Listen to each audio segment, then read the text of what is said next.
Charles Husband. Olivet Nazarene University believes that an education unlocks a person's potential. They believe an educated person has a positive impact on his or her community. They believe that education is not something to be contained, but imparted to the world. They believe in you. Learn more at graduate.olivet.edu. Olivet Nazarene University. From where you are to where you will be. 20 horses and jockeys will hear this tomorrow.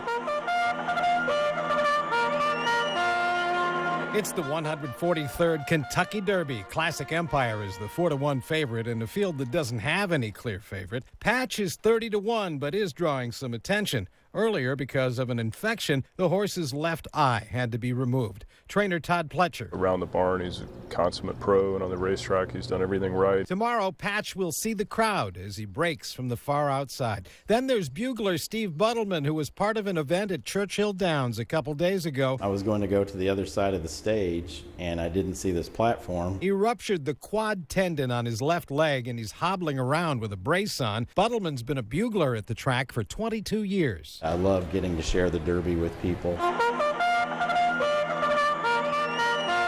Though he does have plans for surgery next week, he won't miss tomorrow's Run for the Roses. The crowd just erupts. It's pretty cool. And that's the World News Roundup for Friday, May 5th, 2017, produced by Matt Winner's Circle Cherry. I'm Dave Barrett, CBS News.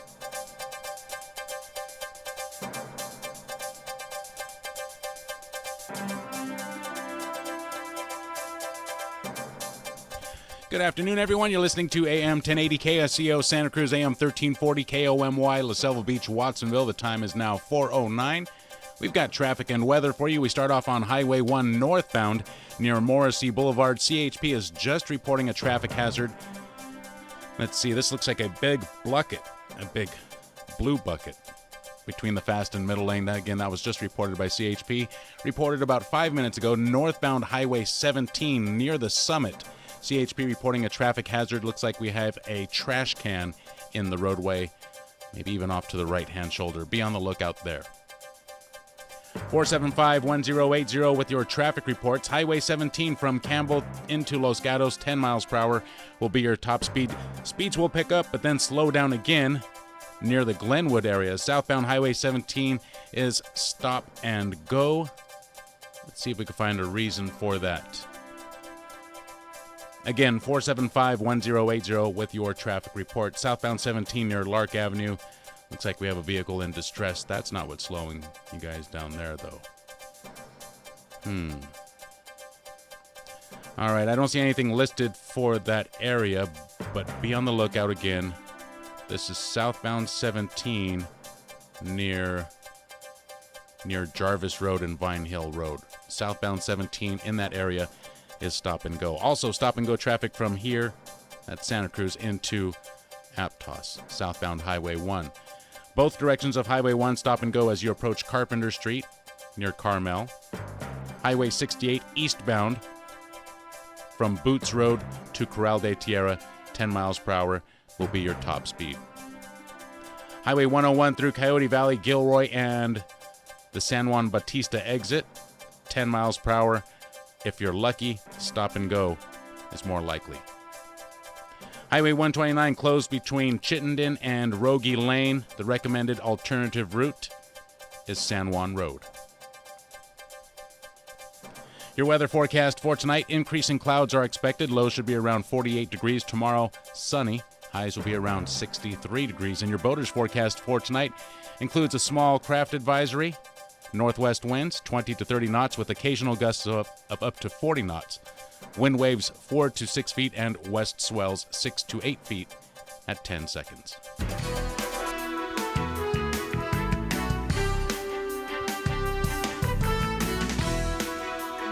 It's currently 68 degrees outside KSCO studios. The time is now 4:12. Headlines are up next. Here's Phil DeSeth. Thanks, Dave, and good afternoon, Central Coast. A 3-day occupation at UC Santa Cruz came to an end yesterday. Tavia Avila has more on that story.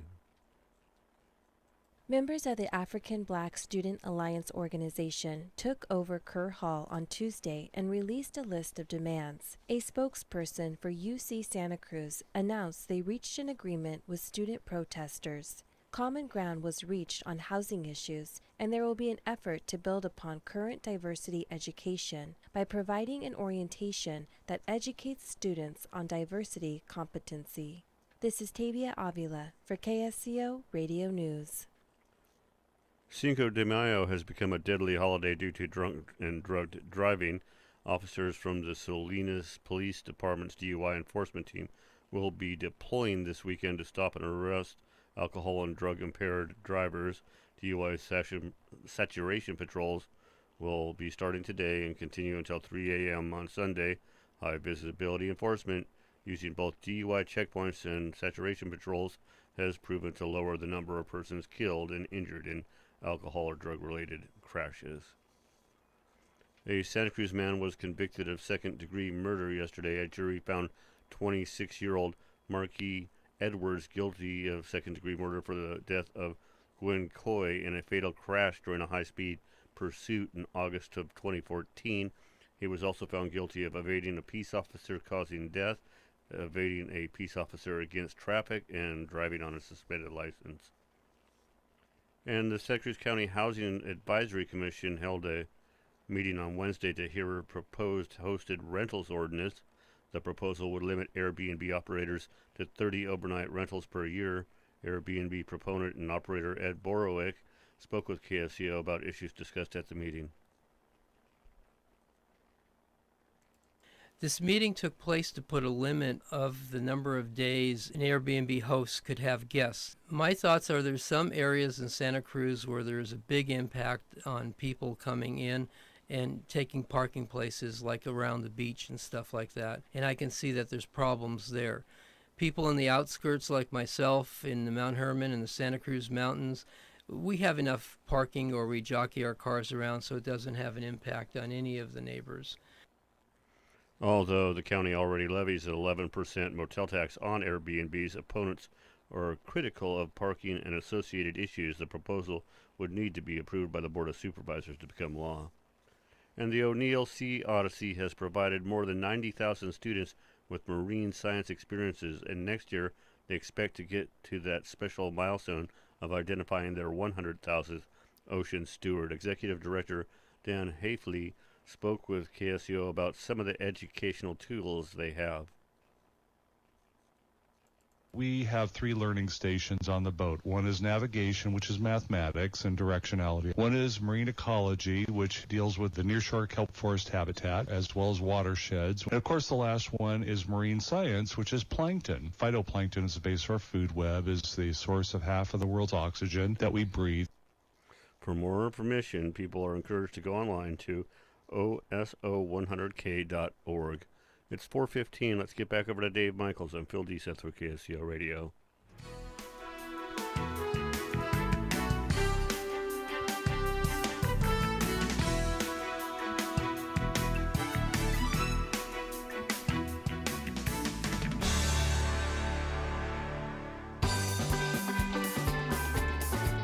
Join us for a Festival Grande Friday, the 5th of May at Joe's Bar in Boulder Creek for a Cinco de Mayo celebration.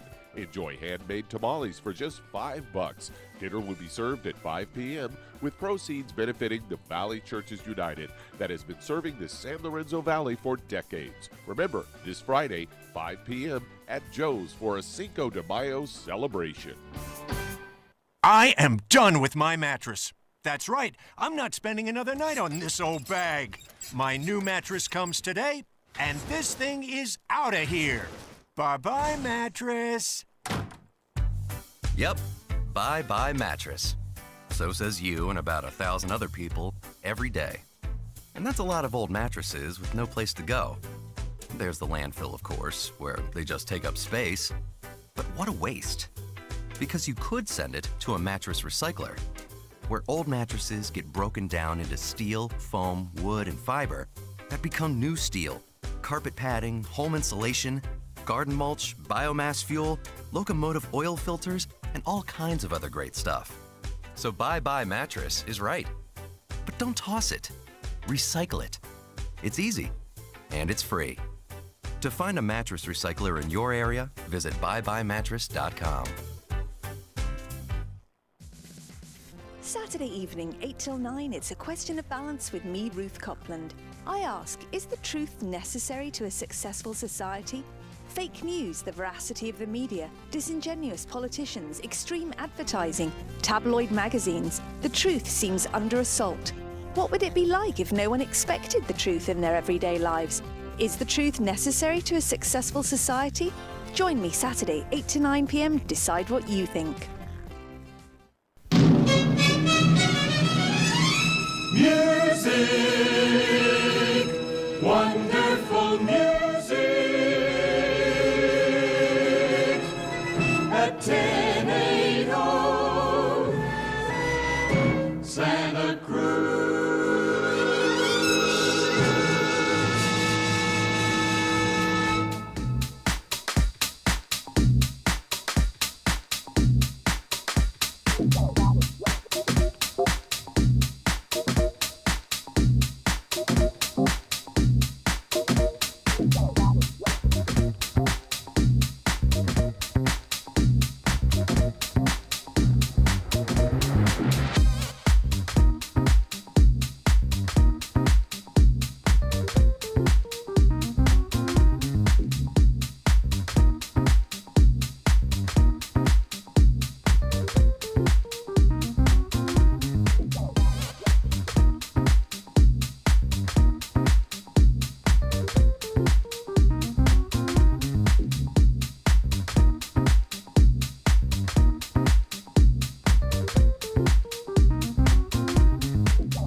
Listening to AM 1080 KSCO Santa Cruz 104.1 FM. And if you're listening to either one of those, why are you doing that? You should be listening to us on your smartphone. Just download the app from the App Store. It's free. Go ahead and do that right now.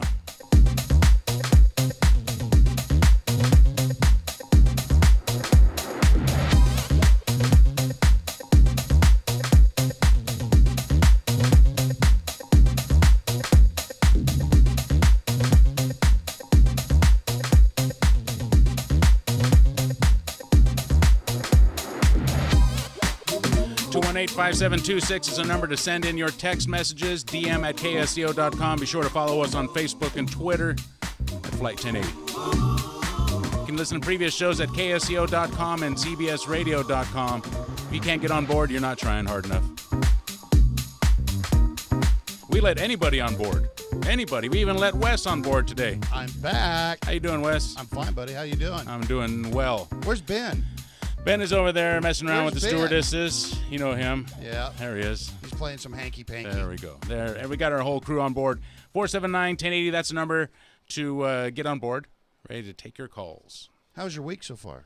Don't ask me that again, Wes. I wasn't How was around. your week then? I That sounds like it was a set. Like you want me to ask how your week went. No, so my we'll week was fine. I came back from Scottsdale. I'm all tan. Oh, really? That's tan? No. Well, hey. But you know, well, your shirt is tan. I am now off-white. Yeah, you told me I look like a Boy Scout today. You do. Oh, man.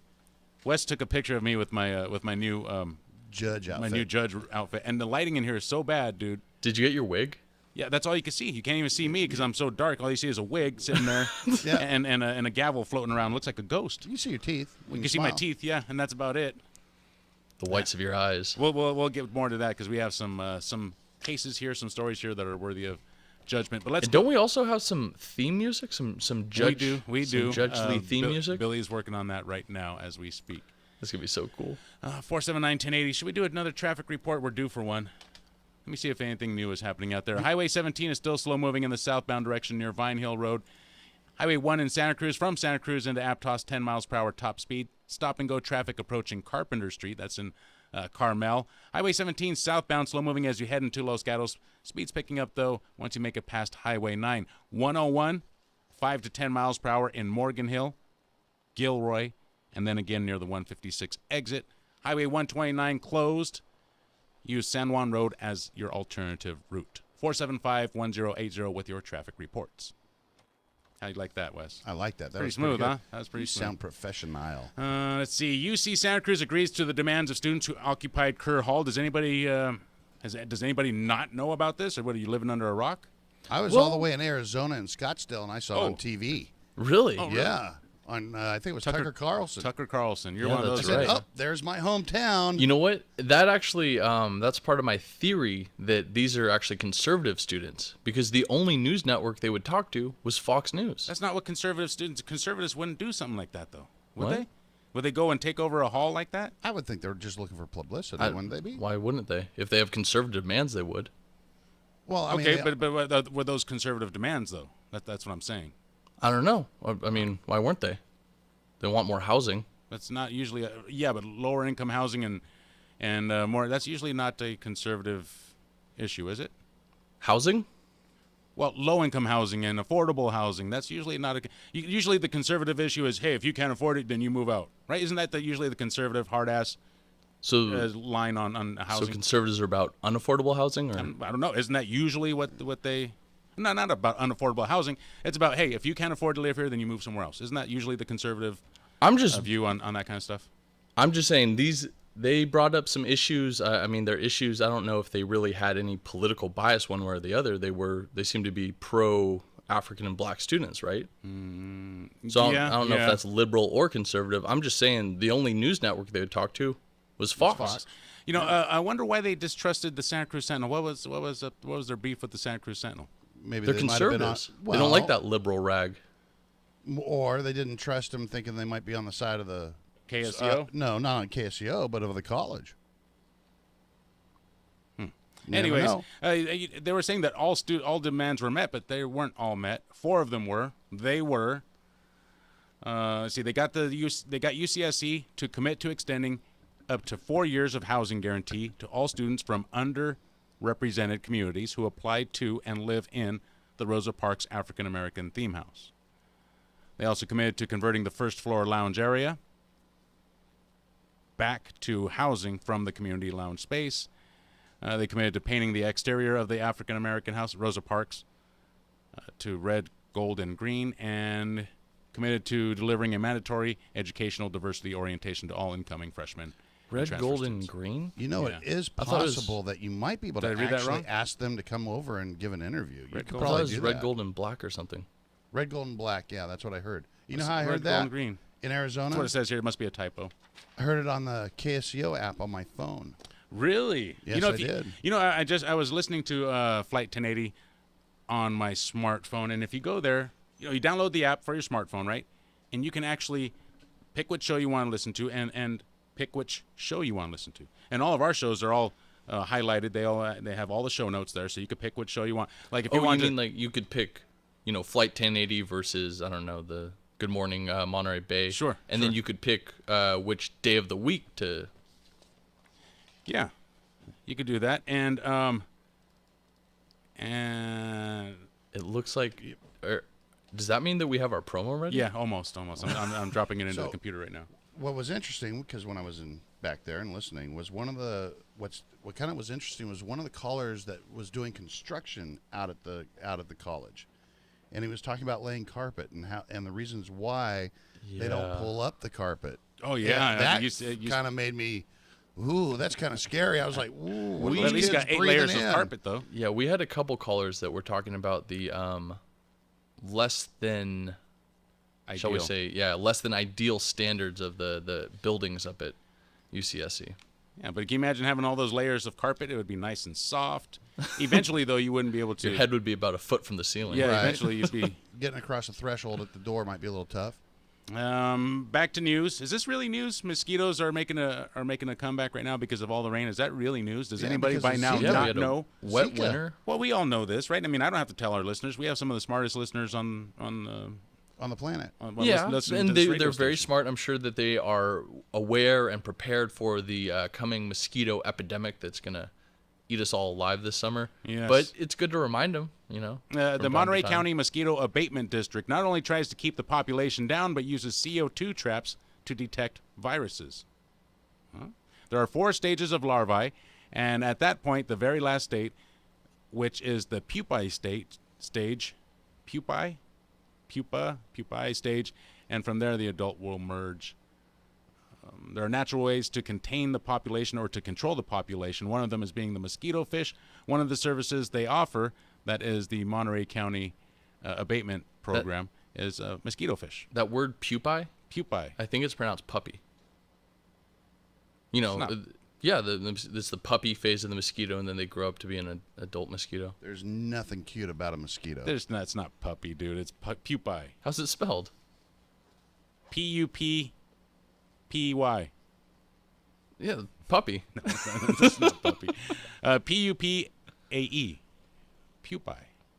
Oh. When I was in basic training at Fort McClellan, Alabama, the mosquitoes are so big out there that you can literally hear them coming about a mile away. It sounds like a pterodactyl coming down to get you, dude. And when they get you, flesh comes off your body. That is gnarly. Let me see if I have any more stories here. We got to get to the bottom of the hour, and jeez, these are all really good stories, Wes. Oh, no, they're too good to waste. Well, they're not really good. Let me just tease these. Let me just read the headlines and give out the contact information again. Wes, what is our text message number? I don't remember the text message I'm number. glad you asked me. It's 218-KSEO. How much easier could it be? 218-KSEO, 479-1080, DM at KSEO.com. It took me 6 months to remember the call-in number. Now, Wes, you were saying that you just got back from Scottsdale. Mm-hmm. Did you hear about this? This guy, he's a dreamer. He's a 19-year-old. He was brought here along with his parents, and I think it was the like one that 3 got years busted old, with right? meth. He got busted with meth and marijuana on prison grounds, right? At Santa Cruz or Monterey County Jail. So he was trying to smuggle it in? He was trespassing. Well, he was busted with those, but we can't wasn't know that. charged with them. Right. Which is interesting. He was only charged with trespassing. So, anyways, he's filling out the paperwork while he's getting booked, right? And he mistakenly marks that he or his family members, somebody in his family, is a member of a gang. Oops, he can't do anything about it because he already accidentally marked it. ICE comes down and says, "Hey, we want to talk to you. Come with us, young man. Come with us." Everything gets straightened out. He goes away. I mean, he's free. I mean, he was basically being threatened with deportation for a couple days there, right? wasn't he? That's basically okay. So as I remember, the Dreamers were kids that were brought here at a very early age. So really, the only thing they know is here, America. Yeah, right? Yes, the United States. And supposedly, the Dreamers were also kids that were trying to going to school, doing things right. That was the premise of the whole dreaming thing. These kids are us, and they're doing the right thing. But not this guy. This guy isn't. Right. Okay. Well, so check this out. This guy did have some academic achievements. He did. Yeah, he was apparently a good student. But being a drug dealer isn't something that you want in the country. So check this out, Wes. So he gets cut loose, but right? he wasn't charged with being a drug dealer. He gets cut loose. They say, "Hey, everything's good." Now his lawyer is in the news saying that his client, Juan Manuel Martinez, the 19-year-old dreamer who was trespassing with drugs on his person, was traumatized by the whole situation. Now he wants to sue. Maybe he's a little bit smarter than we thought. I don't know, man. That sounds like it's like they're gonna sue. That's what that sounds like to me. Sounds what it 479-1080. That would just blow me away. We got Santa Cruz City leaders working to combat homelessness. California students sue after being suspended for liking racist posts. That's a great story. That is a very, very good story. California bill would blacklist companies that work on the Trump border wall, and Watsonville strawberry scientists are at the center of a berry battle. 479-1080. Flight 1080. Back up to this. CBS News Update. His first choice withdrew his name from consideration. Now, President Trump's second nominee for Army Secretary has done the same thing. CBS's Scott Pelley. Mark Green, a former Army surgeon, faced growing opposition. He once likened being transgender to a disease. Green said, "Tragically, my life of public service and my Christian beliefs have been mischaracterized by a few on the other side of the aisle for political gain." The president's first nominee, Vincent Viola, withdrew because his businesses posed a conflict of interest. CBS News military consultant General Mike Lyons. Dr. Green in particular worked on the campaign with the president, and this could be considered somewhat of a payback. It was fairly easy to vet him considering his record as a state senator and some of the bills he pushed while he was in Tennessee about transgender bathrooms and the like. CBS News Update. I'm Deborah Rodriguez.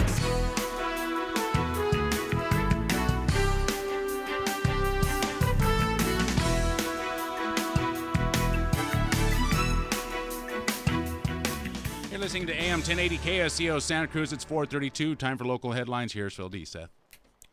Thanks, Dave, and good afternoon, Central Coast. Bike Santa Cruz County and Ecology Action are hosting a kickoff celebration for Santa Cruz County Bike Week starting tonight. Bike Night features performances from stunt rider Matt Dayer and a Captain Planet-themed costume ride, live music, a raffle, and environmental activities for all ages. The event takes place from 5 till 9 p.m. at the Museum of Art and History on Front Street in downtown Santa Cruz. A public meeting was held last night to discuss road improvements on Highway 68. County officials presented 3 options designed to improve safety on the highway. The first included building roundabouts where problem signals are. The second would be widening 3 sections of roadway, and the last is installing an adaptive smart signal system to improve the flow of traffic. The Transportation Agency of Monterey County is encouraging the public to voice their opinions at website SR68 ScenicCorridorStudy.com. So that's SR68 ScenicCorridorStudy.com.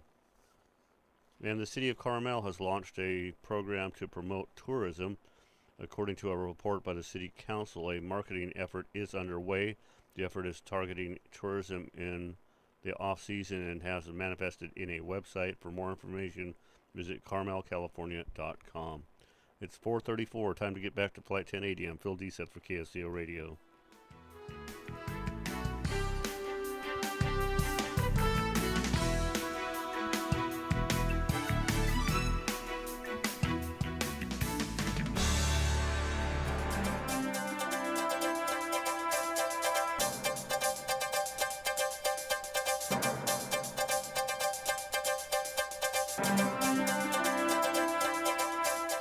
Thank you very much, Phil. KSCO drive time is now 4:34. Let's see what's happening out there on your roadways. Highway 1 is where we're going to start off. It is stop and go from Santa Cruz into Aptos. Speeds slightly picking up once you make it past Park Avenue, but for the most part, it's stop and go all the way into Aptos. Highway 17, slow moving as well from Campbell through Los Gatos, 10 miles per hour tops. Stop and go traffic also near Vine Hill Road, Jarvis Road, right in that area. Southbound 17. Stop and go. Both directions of Highway 1 stop and go as well. This is near Carpenter Street outside of Carmel. Heading into San City, northbound Highway 1, 10 miles per hour. Don't look at the camera right now, by the way. My nose itches. Highway 1, Moss Landing. Stop and go this way, that way. Southbound 101, Coyote into Morgan Hill, 10 miles per hour, slowing down again in Gilroy, and then again just past 129. Speaking of 129, that roadway is still closed between Chittenden and Rogie. The recommended alternative route is San Juan Road. All right, this traffic report's going to be just a little bit longer because somebody wrecked out on Highway 156. This is near Lucy Brown Road, both directions 10 miles per hour. Highway 152 as well, very slow moving as you head out towards San Luis Reservoir. Stop and go traffic quite a ways. Traffic is backed up all the way to Casa de Fruta from, I can't get a good cross street, Kaiser Etna Road. You know where that's at. Highway 152 though is slow moving as you head out towards the reservoir. Your weather forecast for tonight: increasing clouds, lows around 48 degrees. Tomorrow sunny, highs will be in the lower to mid 60s. It's going to be cold. Small craft advisory out on the Monterey Bay tonight. Northwest winds 20 to 30 knots. Occasional gusts of up to 40 knots. Wind waves 4 to 6 feet and west swells 6 to 8 feet at 10 seconds. The time is now 4:36. You're listening to Flight 1080. KSCO. We'll be right back. You can get almost anything on the internet except personal service. Hello, I'm Scott Bedell with Bedell Nelson Harbert Insurance, your Allied agent in Santa Cruz. When you call Bedell Nelson Harbert, a real person will answer the phone. A real person will help you save money by packaging your home and auto insurance with Allied. We can even help you save on your vacation rental with the Foremost Insurance Group. Give us a call at 426-3700 and ask a real person for a free, no-obligation quote. We are the real people of Bedell Nelson Harbert Insurance, and we can save you money because Allied and Nationwide are on your side. When you think of local, I want you to think of quality healthcare where you live. Think of local primary care physicians, local specialists, and local patient care coordinators. From Boulder Creek to Watsonville, Physicians Medical Group provides care from 100 locations throughout Santa Cruz County. PMG's patient care coordinators are the team you call when you need answers. To learn more about local healthcare with Physicians Medical Group, visit pmgscc.com or call 831-465-7800. Hi, Jacoby here, host of Raising the Standards, right here on KFCO Saturdays, 5 p.m. Tune in and join me, Rachel, my co-host, our buddy Rick, and some of the most interesting folks in the world as we chat and play the best music on the planet. Now remember, if at some point during the program you're not offended, well, you're just not listening. Raising the Standards, Saturdays here on KSEO. Don't miss Raising the Standards with Mike Jacoby, Rick, and Rachel. Saturdays from 5 to 6 p.m. I'm Rob Watson from Out in Santa Cruz. Join me Saturdays at 7 p.m. as I bring you the hottest equality stories locally and from around the globe. I bring you fun, fabulousness, and I don't shy away from controversy. Join me as I take you over the equality rainbow right here on Out in Santa Cruz, Saturdays at 7.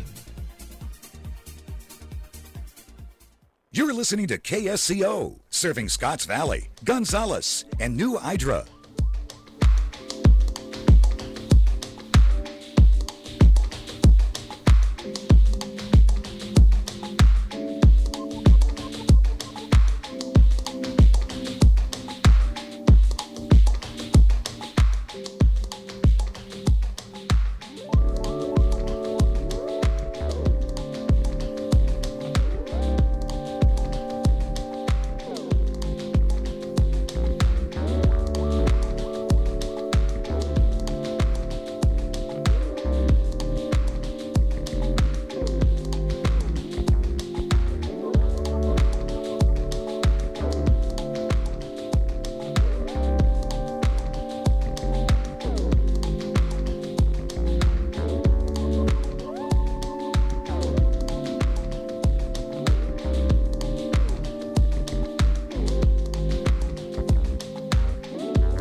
You're listening to Flight 1080 KSCO Santa Cruz. That's a cool song right there. I like that. You know, Wes, if you were prettier, I'd offer to take you for a ride with me after work. Oh, that's sweet of you, Dave. You're pretty damn ugly, though. I know. I've got a face for radio. So's Ben. You know, Wes, I think you've got ADD. Have you seen these things right here? Dude, I know I got ADD. Have you seen these? Ben, have you seen these finger jobs? I don't know what this is. What is this called? A Finger job? A finger? Never What heard is of this that called? before. Is that what you kids are doing nowadays? What is this called, Ben? I don't know, dude. What is that? What is this? It's a finger. Hold it up for the camera. A finger. Finger fan? Honestly, if you hold it up for the camera, I could probably see it better. Right there. You see it? It's a finger fidgeter or finger. I gotta wait for the delay now. A fidget spinner? Is that what they're called? Or a widget spinner? A fidget spinner? Have you seen these? Whoa. Yeah. No. What is These are recommended for kids that have ADD. Shouldn't they just take like Ritalin or something? Look. See that? You can spin it, right?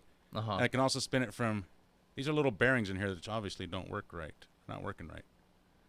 I don't know what the big thing is though. These things are selling out. They're selling like cool you hotcakes. off or anything? I don't know, but it's not like a little gives fan. them something to do to play with. Here, watch. Try it out, Wes. See if you approve. Yeah, that works. I get it. I get it. Here we go. You ready?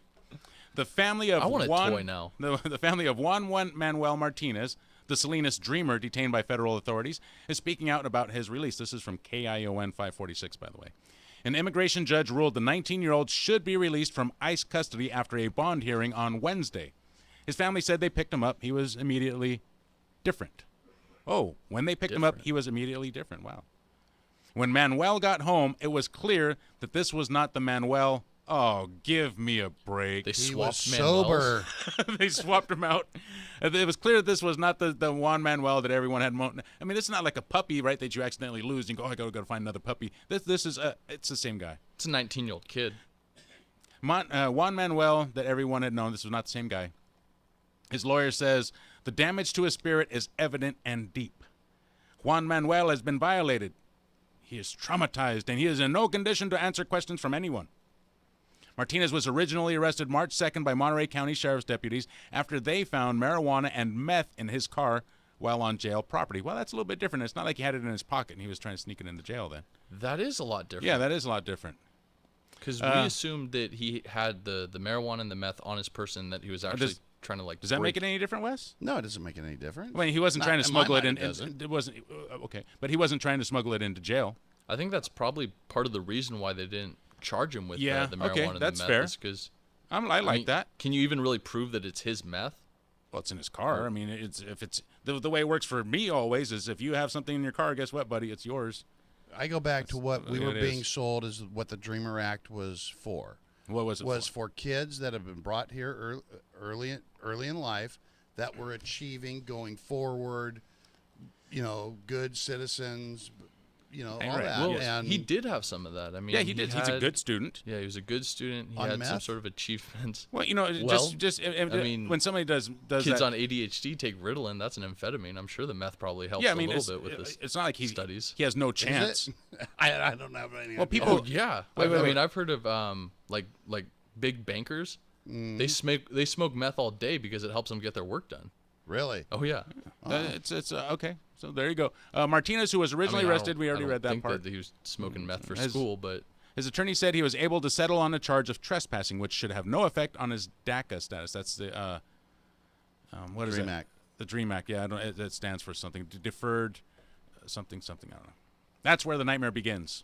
Monterey County Sheriff's Office Sheriff Steve Bernal said there was a form that is filled out. We already read all that, right? Okay, so we got to the important part. So the lesson his lawyer is saying, Juan Manuel is not the same Juan Manuel that he was when he went in. He's been traumatized. He is not the same guy. Well, listen, buddy. Prison will Going to jail is traumatizing. There's nothing fun about having somebody search up your crevices and in your cavities. There's nothing fun about, hey, lift that and peel that back and then cough. And there's nothing fun about that. That is humiliating. It's supposed to be like that. You're supposed to be traumatized. When you go to jail, that means you screwed up. Oh, well, yeah, because well, you're supposed to be punished, but you're not supposed to be violated. That's what happens. Well, they don't call it violation, Ben. They call it scanning you to make sure that you're safe to allow in. They check your ears, they check your hair, they check your butt, they check your things, they check everything between your toes. They check everything. And if you're not down for that, then guess what? Don't go to jail. It's humiliating, yes, and it's traumatizing, yes. It's all that stuff. It's not a fun place to go. Don't go there. And I think this guy's going to sue. Are the phones not working? I'm sure they're working. Give us a Give me call that at thing back. I have ADD. My ADD's 831-479-1080. kicking in. Give me that thing back. I'm sitting here Talking a spinning mile it the a whole minute, time. dude. I know. See, I'm just talking too fast. Now I can spin this thing. Maybe that's why they're not calling. They don't think that it's you'll give them a actually chance calming, to get man. in there. It is calming. It is. It's a trip. I'm sitting there spinning Okay, it. so I'm like, check that this feels out on good. our. You can see it on our Facebook page. A little fidget spinner. Fidget spinner. Ben, what do you say? Does this sound like a lawsuit is in the works for this guy? Oh yeah, definitely. I mean, does he have especially grounds for a lawsuit? Do you think? Well, the only place that I could see him really having grounds for a lawsuit is if they improperly told him that he was about to be deported. If he was like caused unnecessary worry, then yeah, I could see grounds for a lawsuit there. Wes? Do I think that there's grounds for a lawsuit? No. Do I think there's a lesson there for all the other DACA children? Don't carry around meth in your back pocket. Right. Don't do anything illegal if you right. I mean, you've been given the gift to go ahead and stay in this country. We understood as a nation that you were brought here early, out of your control, and as a gift, the government gave you this opportunity to actually become legal.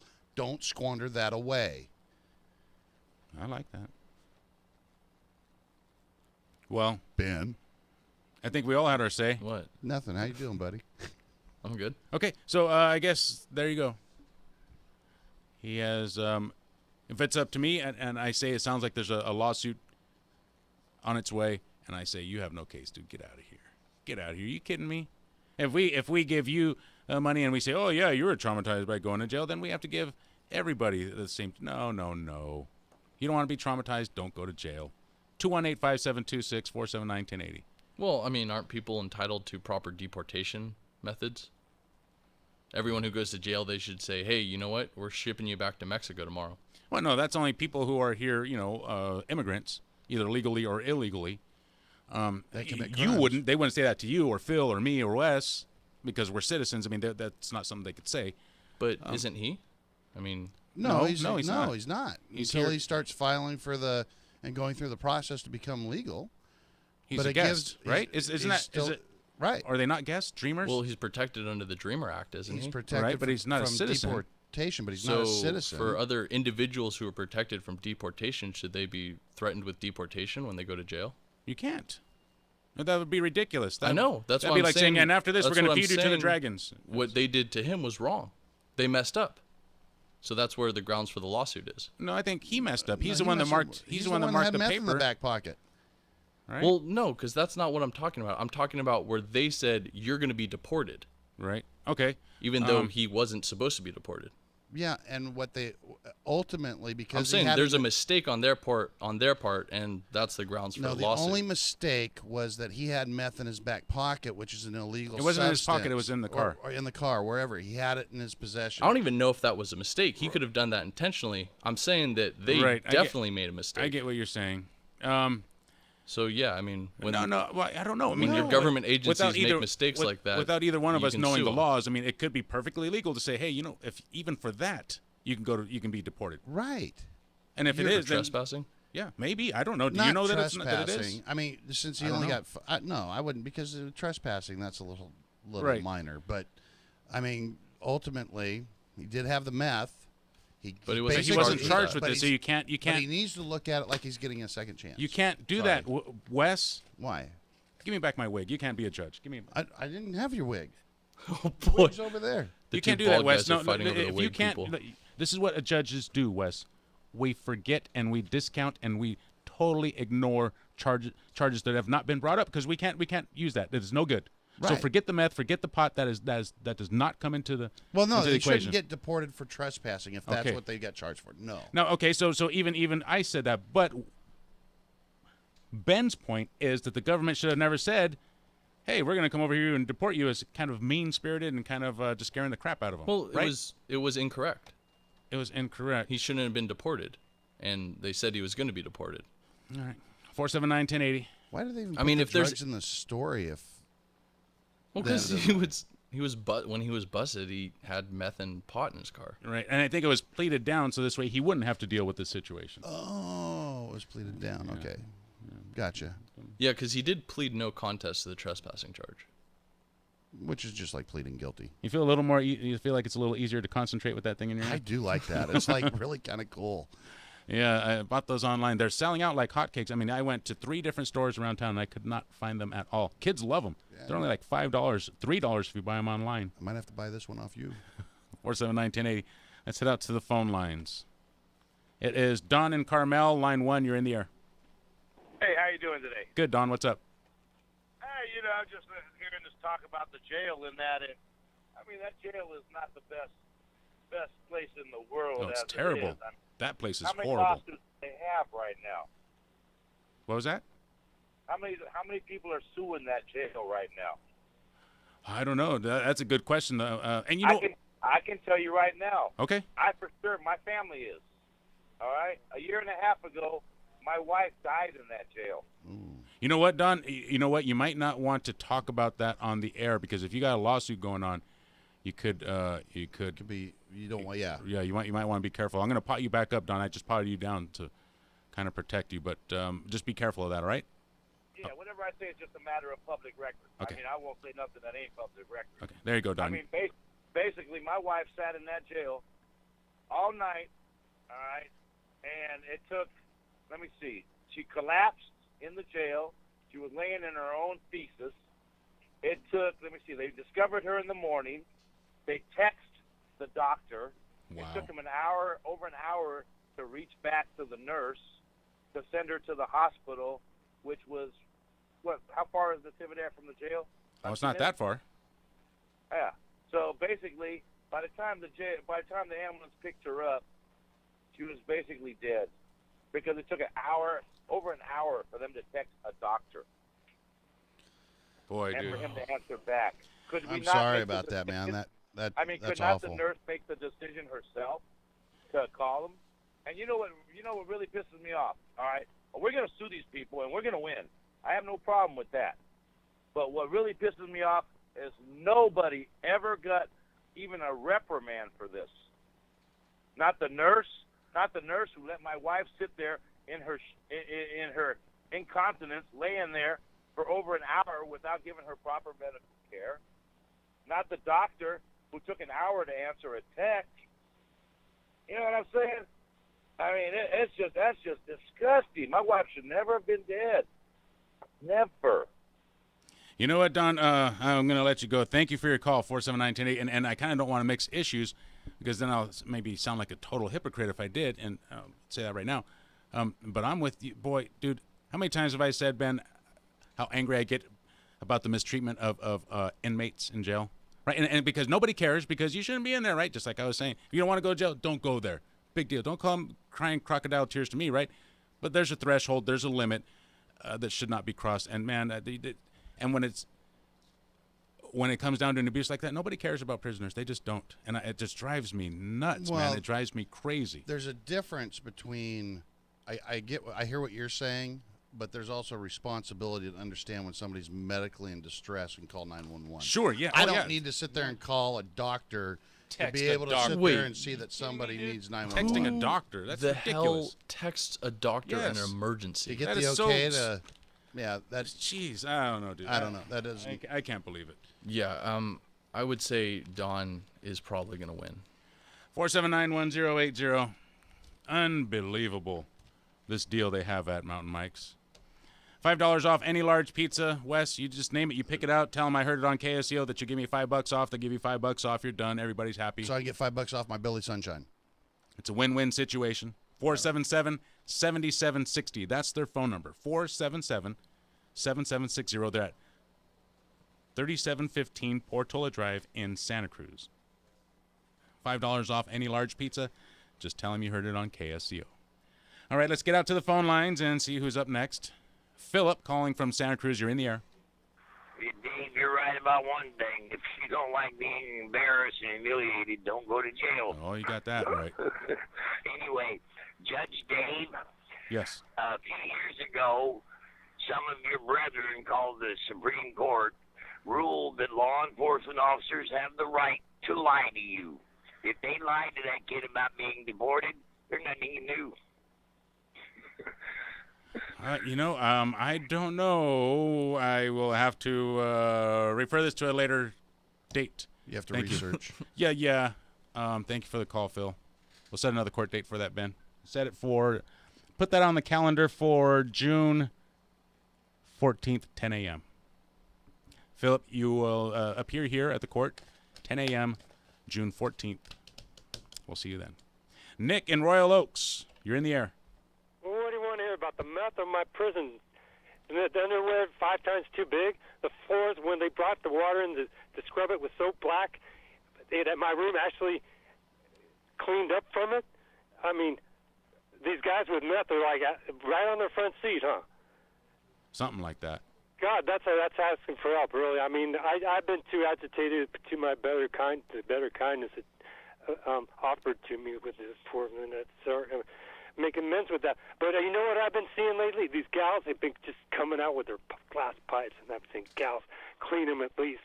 Alcohol and salt. These just blowing it. But they're real at ease, and and bless them for being. Nick, are you under the influence right now, sir? Did you come into this courthouse under the influence? Today, well, what is that? A quarter of a gram earlier? 90 days. Take him to jail. Get him out of here. Take him to jail. Bailiff. Thank you for your call. So 479-1080. Dave, Phillip just called back. Yes. He said that he wrote down the date, so he'll see you there.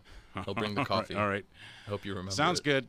479-1080. Listen, the lesson here is jail is a tough place to go to. Nobody likes to go there. Do your best to stay out of there. But when you do go there, you're still entitled to rights. Oh, sure you are. But you're also going to experience some things that are not nice. They're not nice. And if you don't like it, here's the fact, too. The cold-hearted fact is that if he didn't have, he still got busted for trespassing. How did he get busted for trespassing? How did that happen? I mean, the drugs in his car, if you don't, he shouldn't have had those in his car. He shouldn't have. But what was the trespassing about? How did that happen? I don't know. That's bizarre. They had to charge him with something? Huh. Okay. Next story. Santa Cruz city leaders working to combat homelessness. Well, we could read this now. I don't know if there's anything to discuss here. Yeah, this has basically this committee has conducted this research, and they came out with basically a pretty thorough picture of the homeless situation here in Santa Cruz. Really? Yeah. The city created a homeless coordinating committee to study the issue last year. On Thursday, the group revealed the city has more than 800 homeless people living on the streets. Committee members said the biggest contributing factors to homelessness are substance abuse, psychiatric conditions, and chronic health conditions. Boy, some of those that's a horrible excuse to be homeless. Health conditions, nobody should be homeless because of health conditions. That's horrible. Or mental conditions, psychiatric issues. Yeah, okay. All right, okay. The research shows Santa Cruz ranks 14th in the state for the number of homeless people living in the city. The city leaders say homelessness has hurt businesses and has deterred people from visiting certain areas. I think there's a lot of truth to that. Downtown Santa Cruz is not the same as it used to be. The committee is hoping the information will help city leaders make decisions on future solutions to the problem. Again, this is from KION 546. Some of the short-term solutions include more outreach services, contracting simple jobs for experience and vouchers, and expanded recovery and crisis locations. City leaders are also considering creating a one-stop facility for homeless to go to for rehabilitation, employment and shelter, and as long-term solutions. Committee members say those short-term solutions could be implemented within the next 3 years, while the long-term solutions are expected in about 5 years. 479-1080. So again, over 800 homeless people in Santa Cruz. That one suggestion seems pretty good to me about just putting all the resources in one building or whatever they were saying. Yeah. More outreach services, contracting simple jobs for experience and vouchers. I don't know what that means. Expanded recovery and crisis locations. The vouchers get them experience, have them do jobs, and then give the vouchers to people to be able. We were reading about that Arizona work program where basically they were driving around the city picking up homeless people and saying, hey, you want to work today? And then after that, giving them food and money for their work. I like that. 479-1080. We're going to break for CBS News. We'll be right back. And Trump's second choice for Army Secretary is bowing out after a backlash over comments he made about gay and transgender people, as well as Muslims. More from CBS's Cammie McCormick. Mark Green has stepped aside over increasing criticism about his remarks on lesbian, gays, and transgender Americans and Muslims. He is now the second nominee for Army Secretary to withdraw. He once called being transgender a disease and opposed gay marriage. In a statement, he cited false and misleading attacks against him and said that made his nomination a distraction. Mr. Trump's first nominee was Florida billionaire Vincent Viola, who'd faced criticism over conflict of interest. In Dallas County, Texas, a white police officer has been charged with murder in the shooting death of a black teenager last week. 15-year-old Jordan Edwards was in a car leaving a house party in the town of Balch Springs when an officer responding to a call at the house opened fire and Edwards was struck and killed. The town's police chief initially said the car was moving towards Officer Roy Oliver, but after reviewing video, he said it was moving away. He fired Oliver for violating department policies. There is now an arrest warrant for Oliver on a charge of murder. Leaders of the NAACP in Texas have been calling for Oliver to be charged in the case. Stephen Pickering, CBS News, Dallas. A parent's pain as charges are brought against his 18 frat brothers in connection with his death. We are committed to doing everything that we can to assure that no other parents will have to go through the pain and grief we are currently experiencing. Timothy Piazza's 19-year-old son was a pledge at the Penn State chapter of Beta Theta Pi when police say he fell down a flight of stairs after he was forced to run a gauntlet of drinking stations stocked with vodka, beer, and wine. No one called for help until morning. Piazza died of a traumatic brain injury. The charges include involuntary manslaughter. A new trial date's been set in a highly publicized military court-martial case. Here's CBS's Jim Crisula. A judge at Fort Bragg, North Carolina, has ruled that Army Sergeant Bo Bergdahl will go on trial October 23rd on charges including desertion. Bergdahl is accused of endangering his fellow soldiers by walking off his post in Afghanistan in 2009. Bergdahl was captured by insurgents and released in a controversial prisoner swap. A country music legend is under the weather. We were poor, but we had love. That's the one thing that Daddy made sure of. Her website says 85-year-old Loretta Lynn is in the hospital in Nashville after she had a stroke at her home in Hurricane Mills, Tennessee. The site says she is responsive and expected to make a full recovery. Upcoming shows have been postponed. The Dow closed up 55 points, 21,006. This is CBS News. Wouldn't it be great if you could stop crime before it happens? With the Ring Floodlight Cam, you can. I'm Jamie Siminoff, inventor and founder of Ring. Floodlight Cam is a motion-activated HD security camera that connects right to your phone, so you're alerted when anyone steps onto your property. You can now see, speak, or even sound an alarm right from your phone, anywhere, anytime. Does your floodlight prevent crime? Ours does. Go to ring.com/advantage and save $150 off of a Ring of Security kit. That's ring.com/advantage.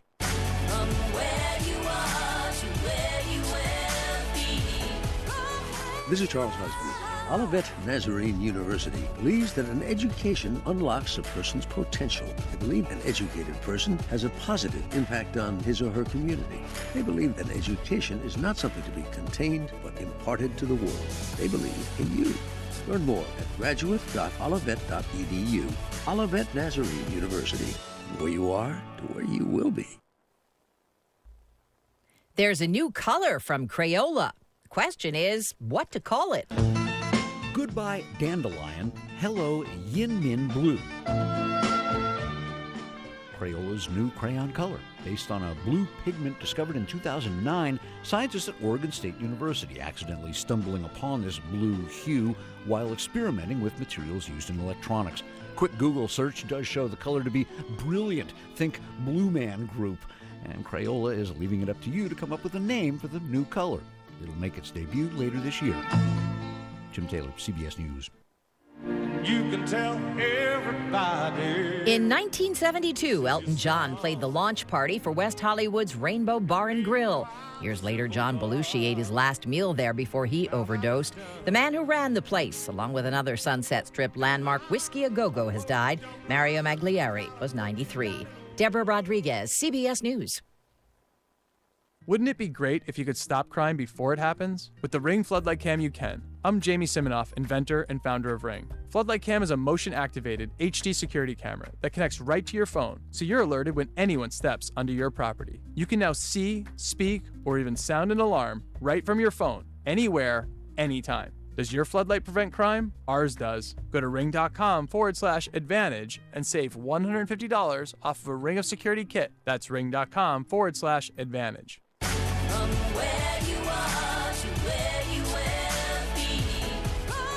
This is Charles Husband. Olivet Nazarene University believes that an education unlocks a person's potential. They believe an educated person has a positive impact on his or her community. They believe that education is not something to be contained, but imparted to the world. They believe in you. Learn more at graduate.olivet.edu. Olivet Nazarene University. Where you are to where you will be.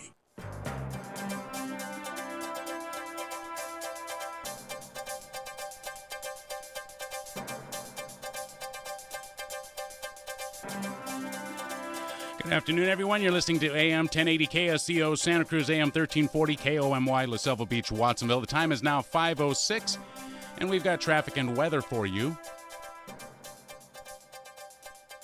Let's start off with the weather. Tonight's forecast: increasing clouds expected, lows around 48 degrees, gusts of wind up to 18 miles per hour, north northwest winds, by the way. Tomorrow, partly sunny. Highs will be around 63 degrees. Sunday, partly sunny as well. Highs also in the mid-60s. Your boaters forecast for tonight: northwest winds 20 to 30 knots, occasional gusts of up to 40 knots, wind waves 4 to 6 feet, and west swells 6 to 8 feet at 10 seconds, along with a small craft advisory, which will remain in effect throughout tomorrow morning. 69 degrees outside KSCO studios as we move on to traffic. Highway 17, still slow moving near Jarvis Road. Not too bad, though. Speeds occasionally still down to 10 miles per hour. Looking much, much better than it was earlier, though. Further up the roadway, Highway 17 is stop and go from Campbell through Los Gatos. Speeds gradually picking up once you make it past Highway 9. Again, though, they will slow down near Jarvis Road. Southbound 17. Highway 1 also southbound, stop and go from the Fishhook into Aptos. Monterey into Seaside, same thing. Over in Moss Landing, both directions under 10 miles per hour as you approach the harbor. You're doing about the same speed through Coyote Valley into Morgan Hill, slowing down again in Gilroy, and then stop and go near 156. That's southbound 101. Highway 129, closed between Chittenden and Rogie Lane. San Juan Road is the recommended alternative route. Highway 68 heading eastbound, 10 miles per hour as you pass Corral de Tierra. Again, if you see something out there that your fellow commuters should know about, give us a call at 475-1080. Let us know what you see happening out there, and we will get the word to your fellow listeners. 69 degrees outside KSCO studios. Up next, Phil Deseth. Thanks, Dave, and good afternoon, Central Coast. A Santa Cruz man was convicted of second-degree murder yesterday. A jury found 26-year-old Marquis Edwards guilty of second-degree murder for the death of Gwen Coy in a fatal crash during a high-speed pursuit in August of 2014. He was also found guilty of evading a peace officer, causing death, evading a peace officer against traffic, and driving on a suspended license. The Monterey Peninsula Regional Violence and Narcotics Team announced they opened up 2 cold cases from 2014. 35-year-old Khalid Kennedy of Seaside was shot and killed while walking to his car in April. 3 months later, 28-year-old Andre Jacob was stabbed to death on the city street. The cases have similar circumstances where both victims were on foot. Officers investigating the cases individually and together. Anyone with information on either one is encouraged to contact the authorities. A CSUMB competition is being held for 24 local startup businesses. The May 12th event will take place at CSUMB. During the Startup Challenge, participants will compete for $50,000 in cash prizes at the Joel and Dina Gambard Business and Information Technology Building. The Monterey, San Benito, and Santa Cruz County finalists will then compete in a Shark Tank-style final round. For more information, visit csumb.edu. And the mountain lion that was captured in Santa Cruz last week has been released. The puma known as 84M was tranquilized in a tree near 17th Avenue and East Cliff Drive last Thursday. And yesterday, researchers with the Puma Project released the healthy juvenile cougar into the Santa Cruz Mountains outfitted with a GPS tracker. And Cinco de Mayo has become a deadly holiday due to drunken drug driving. Tavia Avila has more on that. Officers from the Salinas Police Department's DUI enforcement team will be deploying this weekend to stop and arrest alcohol and drug-impaired drivers. DUI saturation patrols will deploy starting today and continue until 3 a.m. on Sunday. High-visibility enforcement using both DUI checkpoints and DUI saturation patrols have proven to lower the number of persons killed and injured in alcohol or drug-impaired crashes. This is Tavia Avila for KSCO Radio News. And Club Nico, an Aptos-based footwear store, is celebrating their 4th annual anniversary sale by holding a fundraiser for Valencia Elementary School. KSCO spoke with owner Kelly Lehner about why she is raising money for the school.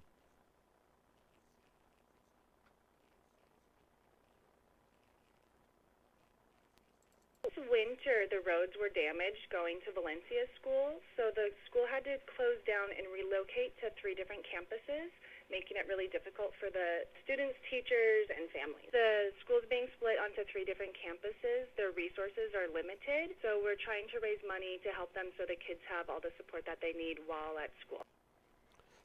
Leonor went on to say that 20% of each purchase will be donated to Valencia Elementary School.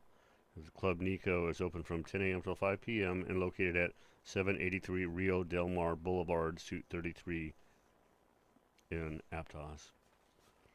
And Santa Cruz Housing Advisory Commission held a meeting on Wednesday to hear proposed hosted rentals ordinance. The proposal would limit Airbnb operators to 30 overnight rentals per year. Airbnb proponent and operator Ed Borowick spoke with KSCO about the issues discussed at the meeting.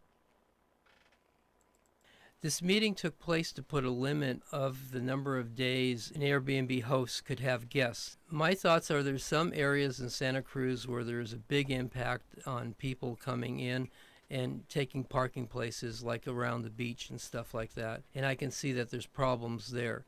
People in the outskirts like myself in the Mount Herman and the Santa Cruz Mountains, we have enough parking or we jockey our cars around so it doesn't have an impact on any of the neighbors. Although the county already levies an 11% motel tax on Airbnbs, opponents are also critical of parking and associated issues. The proposal would need to be approved by the Board of Supervisors to become law. It's 5:13. Time to get back to Flight 1080. I'm Phil Deeseth for KSCO Radio.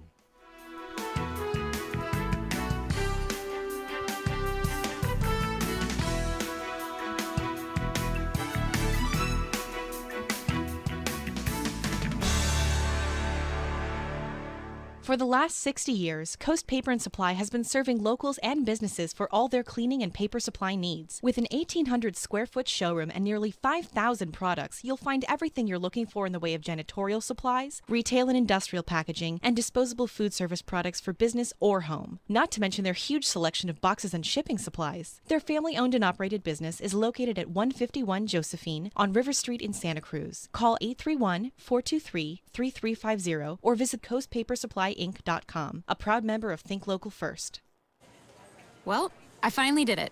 I opened a 401k. What? Why? Just wait for the inheritance. We've definitely got a rich uncle somewhere. We're one call away from the winner's circle at the Derby, dinners with multiple forks, a vacation home in the country, using summer as a verb. You don't actually think that, do you? When it comes to financial stability, don't get left behind. Get tools and tips for saving at feedthepig.org. This message brought to you by the American Institute of CPAs and the Ad Council.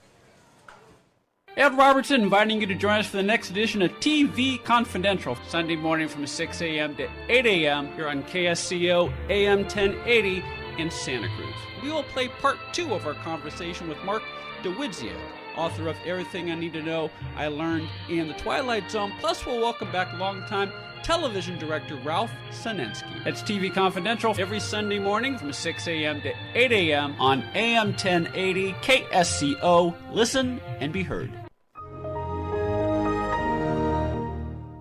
Hey, buddy, it's me, your laptop. That's right, your little modern marvel of technology you've been abusing for months. Dude, we need to talk. Do you really think that those free PC Fix-It programs are any match for today's spyware and malware?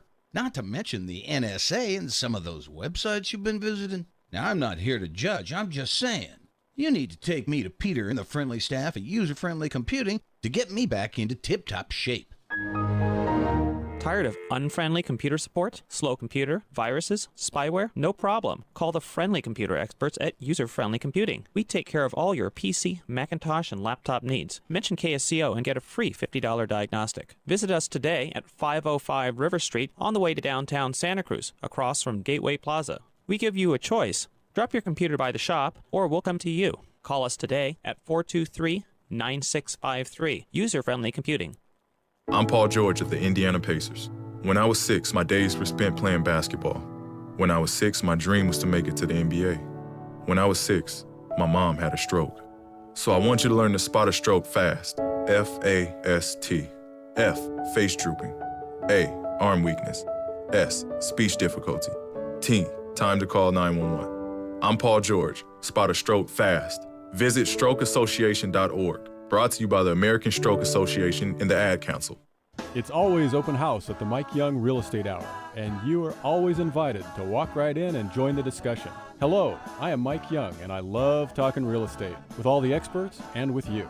So get a jump on the Real Estate Weekend every Friday, 7 p.m. on the Mike Young Real Estate Hour, right here on Listen and Be Heard Radio KSCO. The Mike Young Real Estate Hour is brought to you by Thunderbird Real Estate, Real People Selling Real Estate, by Rick Williams at American Pacific Mortgage, and by Steve Manville at Farmers Insurance. Friday at 7. See you then. This portion of Flight 1080 brought to you by the Santa Cruz Sentinel. Read the Sentinel daily, in print or online, and hear the stories discussed here on Flight 1080 and be part of the discussion. You're listening to KSCO, serving Hollister, Seaside, and Redwood Estates.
You're listening to AM 1080 KSEO. Santa Cruz Flight 1080 is back in the air. Wes, wake up. I'm awake. That was a little long there on the music. What were you doing, Dave? Oh, you know.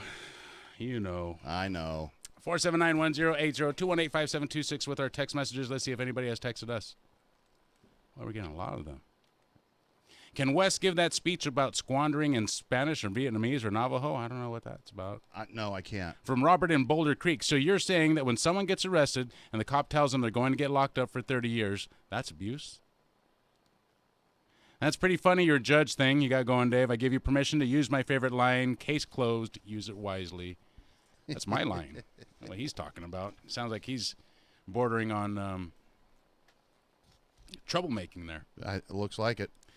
Okay, let's see. This is not where I wanted to go. Where'd you want to go? Local news. Local news. Santa Cruz City leaders working to combat homelessness. Okay, is this any surprise? Over 800 homeless people.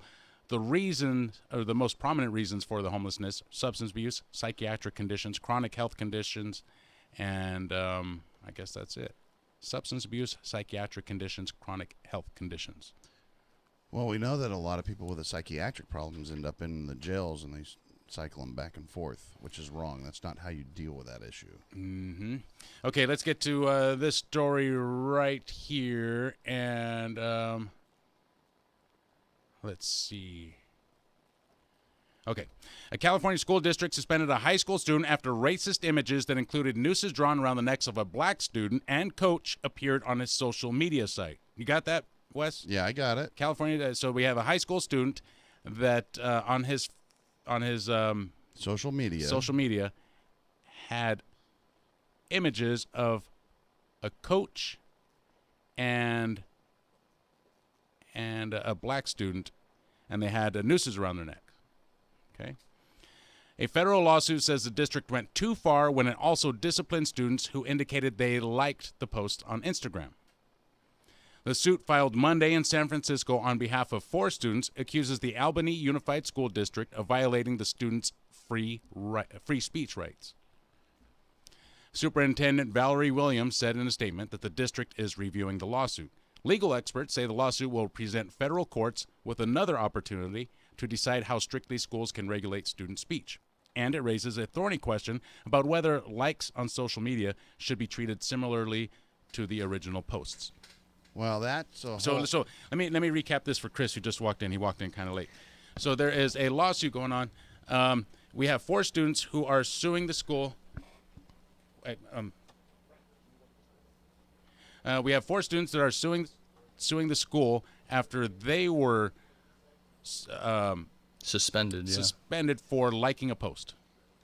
Okay? Wow. They liked a post, and they were suspended for liking the post. Now, that post happened to be a picture of a black kid or a black student and a coach with a noose around their neck. Which is wrong. Wrong. Why'd they have the noose around their neck? Because somebody drew it around their neck, I guess. I mean, they didn't actually have a noose. Oh, okay. It wasn't the actual picture? Right. Someone doctored the picture to make it look that way? Yeah. Right. I'm Well, hoping. I mean, I can't imagine that a coach and student would, put a noose around their neck to take pictures. I'm hoping that's what happened, right, Ben? That would be bizarre, yeah. Yeah, that it was photo doctored or something. Yeah, I'm assuming it was photoshopped. Right. Well, it's not right, but they have a right to like whatever they want, right? No, apparently not. The school doesn't think so. Well, that's the school where- suspended them. Yeah, the school. So it's the coach from the school. Yes. Okay, let me read this again, okay? California School District suspended a high school student after racist images that included nooses drawn around the necks of a black student and coach appeared on his media site. He was suspended. Okay, the guy who put those pictures, he was suspended by the school. A federal lawsuit says the district went too far when it also disciplined students for liking the page. Well, 4 students liked that image. They said, hey, that's kind of cool. And the school said, no, you know what? You're out of here, too. You can't go around liking that kind of stuff. What's the matter with you? So Well, I don't essentially, agree he with that. used his social media to because that's a threat. Yeah, I would have thought the police should That's a have gotten threat, involved threat at that against point. somebody when you Yeah. do Is it that. really? I mean, well, yeah, absolutely. If I So when somebody hangs a piñata, say President Obama in effigy, or they burn them, is that a threat, or is it just free speech? It's a little bit different when Right. you're talking about the president.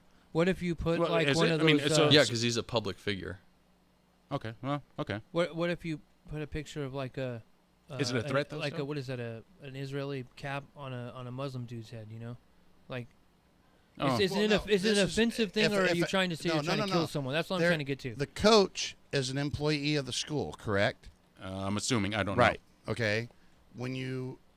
I would take that as somebody is threatening the employee at the school when you do that type of Threatening thing. the employee and another student. I Right. think. Okay, so is that's how I would look at that. That's different than if it was a cartoon character with a noose around the head. You know what I mean? As far as Really? like, well, yeah, it's Okay. different. I mean, All right. because it is that is a person that person is dealing with at that school, right? So what it's if obviously- it's not somebody from the school and it's just somebody from photo stock or something? Does that make a difference as to whether or not it's a threat? Well, that could potentially be just racist. That's but, yeah, right. Then um, that I would think would fall under freedom I think of speech. there's a that's huge not, difference. That's not a threat against a real Right. person that they know. I think there's a huge difference here, whether that's a coach at that school and they know him. Oh, yeah, versus- definitely. There's a huge difference. I mean, that makes a big difference. Well, yeah, it's a threat. And it's that's a threat. an image, and I'm assuming that the coach is black, correct? I don't know. That's a safe assumption. The safe assumption I don't based know. on the article, and when you put that is a threat. I'm sorry, that's where that comes from. A black student and coach. right. That's That's why I'm surprised that this fell to the school. I mean, why didn't the police get involved with this? Yeah, I would have thought they would have. Yeah. Well, they might have been trying to handle it themselves. That's too. why I'm asking you, Ben. Is there a Cops difference? might be getting involved now. Is there a difference between hanging the president in effigy and hanging a football coach in effigy?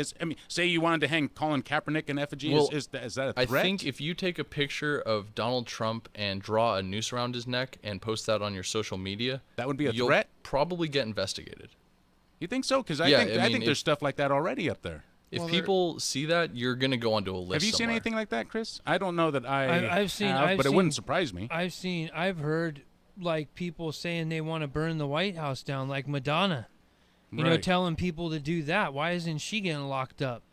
You know what I mean? You got to draw a line somewhere. Obviously, when you're putting a noose around somebody in a picture, you're saying you want to lynch them. That's what it means. You want to lynch them and you want to kill them. That person at the school along with that kid. That's right, and that's not right. So that kid should be disciplined for, if that's a media site for school and he's passing that around. It was on Instagram. Yeah, then something like that. I don't. Well, yeah. Why did the school get involved? That's a good question. Right, but, that is a good question. But I don't think it's right. It's definitely not right. But if someone wants to like it, that's their own damn business, and they got to live with that decision. The school shouldn't be getting involved on that end of it. Let me ask you this: you're probably I think I already know the answer. Is this different from saying I have the coach who's a minority, say he's let's say he's Chinese, and I draw some funny characteristics and I put horns on him and color in his teeth and make him, is that any different? And people like that? Yeah, definitely. It's different. There's a huge difference. A noose around his neck. Yeah, there's a huge difference. You guys remember when it's been a while that somebody took a rope and tied it. It was at a school. It could have been a college. They took a rope, tied it in a noose, and hung it from a limb. And how that drove that investigation to try to figure out who was doing that because they were worried about that somebody was going to do some type of violence. There was something just recently, I think at American University, where some people hung bananas from nooses around the city or around the college. No, this is something different. This has been a long time ago. It's not right. It's dumb. It's childish. It's just stupid. And obviously, this was obviously a kid who did this. He's going down the wrong road, And I don't know. I don't think the school though, specifically, I don't know if it's just an Instagram thing that has nothing to do with the school's actual media, per se. Like if they had a media department in the school and he did this. Well. You know what, Chris? Maybe Ben, maybe Wes. It's not the same school that I went to, that you went to, and that you went to. Ben, maybe a little bit more in a slightly different boat. I went to school before this became a whole thing. Okay, so I would say nowadays a school should have somebody monitoring social media, because that's a good clue as to who's freaking out, who's having problems, dealing with class. Isn't most of the bullying going on is through social media now, and that's all been... I think so, and I think that a lot of those guys who snap, I think there's warning signs on their social media. I think it's a good thing. I guess it's a good thing that the schools monitor. Or what am I doing, Ben? What am I saying? But should the schools be responsible for that, or should the police be responsible? They shouldn't be responsible. When it's a threat against another student, they should. Sure, but the school should be monitoring and then call the police. Mm-hmm. I think the school should be monitoring social media. Yeah, I guess that's a good idea. Right? I mean, how could you not expect the school to watch after them? Again, I don't know, it's such a valuable clue, and it is a little bit creepy, isn't it? It is. To think about teachers or school officials or whatever looking at your children's social media accounts. I know. Well, they got to be a friend to do it, though, right? Some of it's public. Well, you can people set up their accounts, like mine's private. You can't look at my stuff unless I have you as a friend. If you're a kid, though, I don't even. How old do you have to be to have an account on Facebook? You can't be. As far as I'm concerned, you should be 25 because there's way too many people under the age of 25 that are completely irresponsible with their social media. We got people filming on Facebook Live when he murdered that guy, right? Just like a couple weeks ago. I know. Yeah, that was just a few weeks ago. And then the guy who got held captive and those people were beating him up in the apartment. Mm-hmm. So where were the warning signs for that? They kind of just did it. I don't know. 479-1080, 218-5726. It's called plagiarism, Dave, when you copy someone else's work. I'm over 50 and used to watch Perry Mason. I've been saying that, case closed, since I was 5 years old. Case closed. Do you wear underwear under your robe? Well, if you want to find out, log on to where do they go to see this? Chris. We're streaming on YouTube today, so go to YouTube. Okay. Find KSCO Global. That's the name of our channel on YouTube. Okay. I wouldn't wear underwear under the robe if KSCO I wore sent one. you. CBS News up next. Rose. CBS News Update. He was President Trump's second choice for Army Secretary. Tennessee State Senator Mark Green has withdrawn his nomination. CBS News military consultant Major Mike Lyons. I don't think Dr. Mark Green was properly vetted by the Trump administration. Here's someone that, while he had a very distinguished 20-year military career as a flight surgeon, as an infantry officer with special operators, was involved with the takedown of Saddam Hussein. When he left the service, got into politics, just made too many statements with regard to transgenderism as a disease, very much against the Muslim religion. Green blames what he calls false and misleading attacks against him. The president's first choice for the position was billionaire Vincent Viola, who owns the Florida Panthers hockey team. He dropped out of the running amid conflict of interest criticism. CBS News Update. I'm Deborah Rodriguez.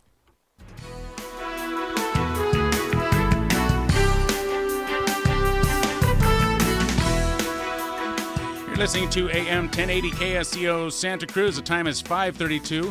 Headlines are up next. Here's Phil Deseth. Thanks, Dave, and good evening, Central Coast. A committee targeting homelessness in Santa Cruz has released its findings. Recently, the group revealed that more than 800 homeless people are living on the streets. The report also shows the most common factors leading to homelessness are substance abuse, psychiatric conditions, and chronic health conditions. Short-term solutions include more outreach services, contracting simple jobs for experience and vouchers, expanding recovery and crisis services. The committee believes that combining the services at a central location would be a long-term solution and could be done in 5 years.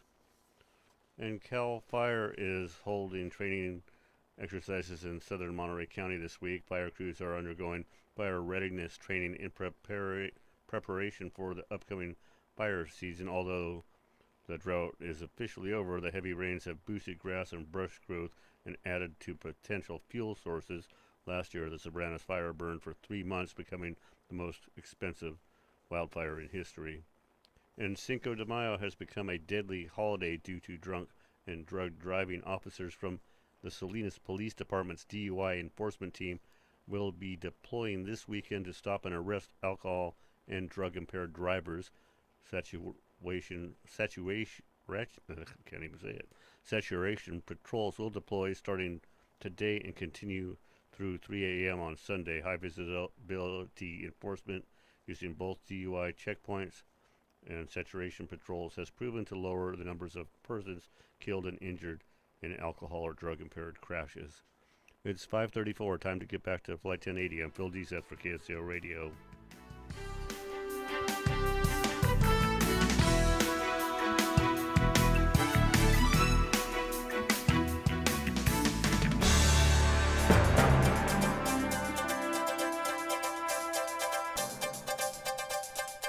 Thank you, Phil. KSCO drive time is 5:34. Let's take a quick look at your local roadways. We start off with Highway 1 in Santa Cruz, southbound, stop and go or close to it at 41st Avenue. Speeds will stay under 10 miles per hour all the way into Aptos. Let's zoom in on Highway 17. From the 85 connector to Highway 9, 10 miles per hour, speeds gradually picking up. They will slow back down again, though, near Jarvis Road, Vine Hill Road. Stop and go near that area, maybe 10 miles per hour. Up on Highway 9, I see some very slow-moving traffic. This is near Graham Hill Road.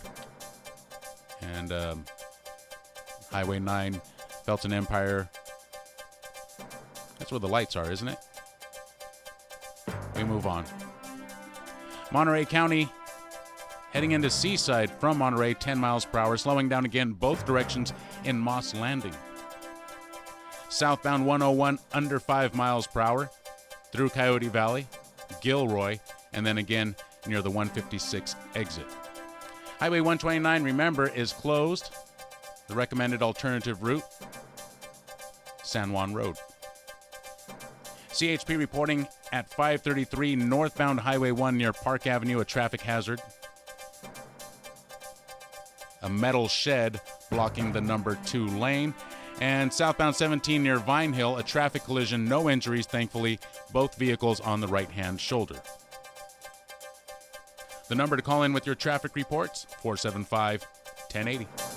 Hi, registered pharmacist Ben Fuchs here. I've been studying healthy bodies for 35 years, and what I've got to tell you may shock and surprise you, but if you listen up, it may change your life. In the world of sports performance, you're not going to find a more popular and important anabolic strength-boosting supplement than glutamine. therapeutic nutrient that does a lot more than build muscle. Glutamine's reputation as a go-to building nutrient is well-deserved, and it's been used as such by bodybuilders and weightlifters for decades. It can also help athletes after prolonged strenuous exercise by preventing the breakdown of muscle and reducing inflammation. You don't have to be a gym rat to enjoy its anabolic bodybuilding benefits. Breastfeeding infants depend on it as a growth-inducing element, and up to half of the amino acids in mother's milk are glutamine.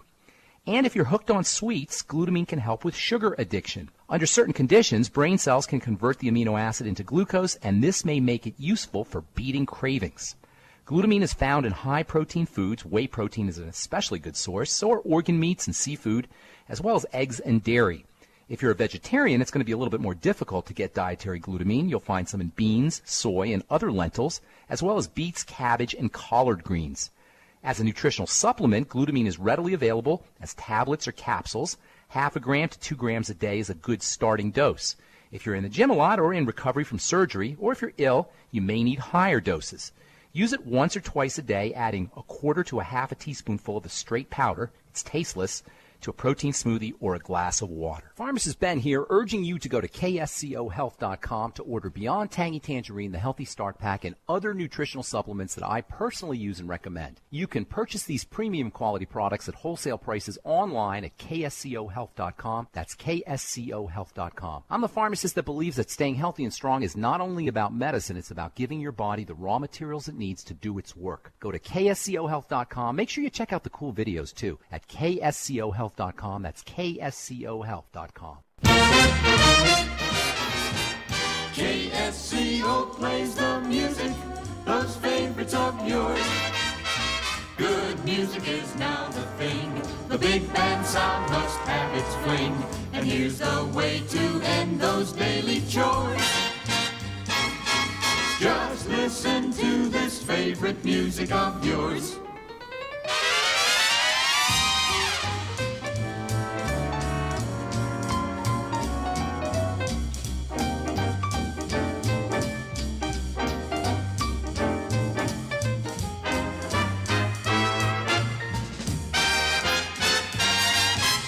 Everyone likes music, sweet melodious music. KSCO plays it just for you.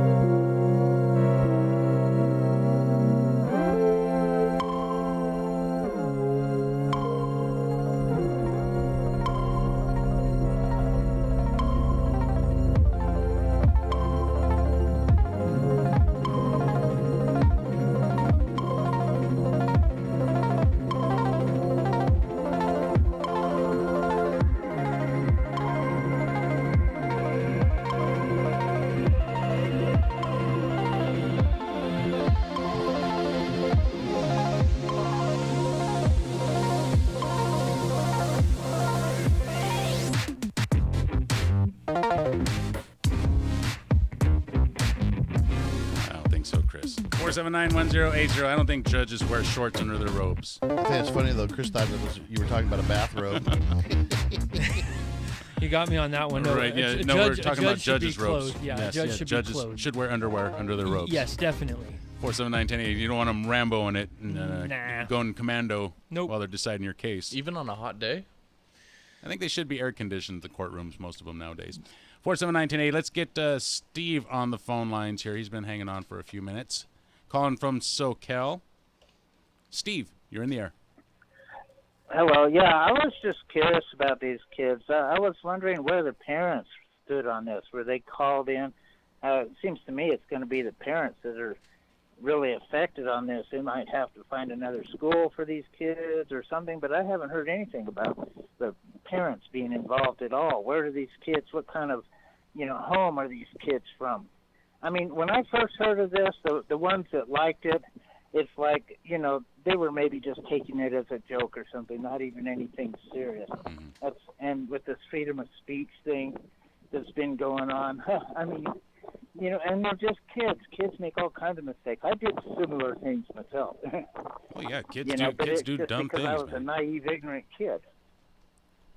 Well, that's So- true, but there's a huge difference now between when Dave and I and Chris grew up compared to the way Ben grew up with social media. And I mean, have you ever known a TV without a remote control, Ben? No. Yeah. So, I mean, there's a huge Steven difference. Soquel, thank you for your call. Hey, Ben, 4791080. you know who the remote control was when I was a kid? You. Me. Yeah. That's right. Grandma said, go change the channel. Hey, this story is from the Bay Area, Ben? Yeah, I think it's from Albany High School in the Bay Area. Oh, yeah. The suit filed Monday in San Francisco on behalf of 4 students accuses Albany Unified School District of violating the students' free speech rights. Mm-hmm. In a way, that's right. Was that a violation of the free speech rights? Yeah, of course. They can hit like. I mean, they didn't say like and then left a comment that, you know. I mean, they didn't even say what was offensive. They just liked it. Mm-hmm. I'm not sure that it's any different, but there's some level of severity there, right? I mean, one is worse than the others, I think. How old or were these? maybe not. Do we know how old these kids were again? High school students. High school, yeah. Well, the California School District suspended high school students after a racist image. Oh, the first student after racist images included nooses around the necks of a black student and coach. That was on his website. 4 others liked it. They got suspended too. I know it's freedom of art or freedom of speech or whatever you want to say, but that's hate speech, what he did, drawing the nooses around this guy's necks. Yeah, the one that actually posted it. And then I'm surprised they don't press charges against him. Is hate speech protected under free speech? No. No, that's where the line gets drawn, is when you start saying you need to go hurt someone, or some hurt needs to be brought onto somebody. Okay, that's hate speech. When you is it your right to say, hey, I hate everybody. I hate blacks. I hate whites. I hate me's. I hate those. I hate yous. You can say that. Is that protected? You can say it as long as you're not telling other people or you're not acting on that hate. Yeah, I think as long as you're not encouraging violence. Yeah. So, but you can say, you know, I hate this and I hate you and I hate me and I hate that. Right. Yeah, but if you say that in a targeted way, that could be construed as you know, if you say I hate a certain group of people and you keep on saying again, it was a person that worked at that school and another student at that school with a noose around their necks, and that is has been in the past a threat, and that's because of that image of what that is. That tells somebody that I'm coming down to hurt you. That's what that meant in the day. Yeah, that would be like drawing someone with a gun to their head or something like that. 218-5726. It's a threat of violence. I don't know if I should read this one. I think this one's kind of pointed at somebody. Could you read it? Could you read it and then like? Is it pointed? I can alter it. I can alter it. Is it me? Yeah, I can do that. Is it pointed at dump me? it off there. Oh, so this is a good check chance. If you're watching on YouTube, right, you get to hear the unedited version of Flight 1080. Right, because you're going to hear some talk. You know, I probably shouldn't read this because this is about. I think it doesn't mention anybody, so I guess technically I could read it, but I think I know where it's headed. Okay. I'll just read it. Read it. Okay, I have to do it within 7 seconds though, because the dump is only 7 seconds long. Okay? All right. Okay, so if Just you getting want, ready. if Just you want to getting hear ready to hit this, the red button. and then the other way you could hear it is to switch on to KOMY. And also 104.1. I don't know does the delay work on 104.1? No, it doesn't. Okay. I also think that on YouTube it records the videos, so you could watch the replay of our 3-hour live stream. Okay, so I'm going to read this now, and I guess this is just special for those of you listening any other way other than 1080. Right, so you could listen to it on your smartphone, downloading the app. You can go to zbs.com, ksco.com, zbsradio.com, ksco.com. Go on YouTube and you can hear this letter. Okay, you ready? You don't read it, Wes. Damn it, you can't do that. I won't comment. You're such a cheater, dude. I was trying to understand it. You got in trouble. I did. No, you want to talk about trouble? All right, here we go. You should have seen it one time when I talked over Dave and stuff. Dave lost his mind, man. Like you are right now? Here we go. You ready? It's got to be 7 seconds. All right. Any other way other than KSCO, you can hear this. How else... Oh, I screwed that up. Hold on. We got to set the clock again. How else are idiots supposed to deal with the ethnic diversity when people on the radio tell them to take their country back from non-whites? Dumped. Okay. Now, why does that have to be dumped? You didn't curse. Who said because that? because I don't even get that. I get it. Now I understand. Okay, you're right. I'm putting the pieces together. Yes, okay. That's what I'm saying, too. I think I know what it's all... If you want to listen to it, go to YouTube now. You can check it out later because it's all water under the bridge. I didn't even hear and it. if you want to listen to it later, you got to go to ZBS Radio and ZBSradio.com, I think my brain is on delay. Okay, so are we done with that? Every lines are clear? Yeah. New That's, topic. Something fresh. You want something fresh? Like a fresh salad. Okay, here we go. I got a new show. Do you really? Yeah, I got a new show. When's it gonna be? Am I gonna be doing it? Are you gonna be working Sundays? No. Damn. No. I'll miss you. Those were fun. Yep. Nope. No Sundays for me. I've landed it with MZ, and we're gonna start doing a new show, and it's not gonna be a gun show. I know that's disappointing to a lot of people, but it is gonna be a bunch of buddies sitting around the table discussing our adventures in the stock market and how we lose money and get all upset and talk about strategies and it's actually it's going to be pretty funny. You're going to have to bring Billy Sunshine on. Yeah, absolutely. And it's going to be kind of cool. We're going to talk about like how I found Amphil technology. Remember how the weed story about the pesticides in the weed? Mm-hmm. And I was talking about Grow Zone.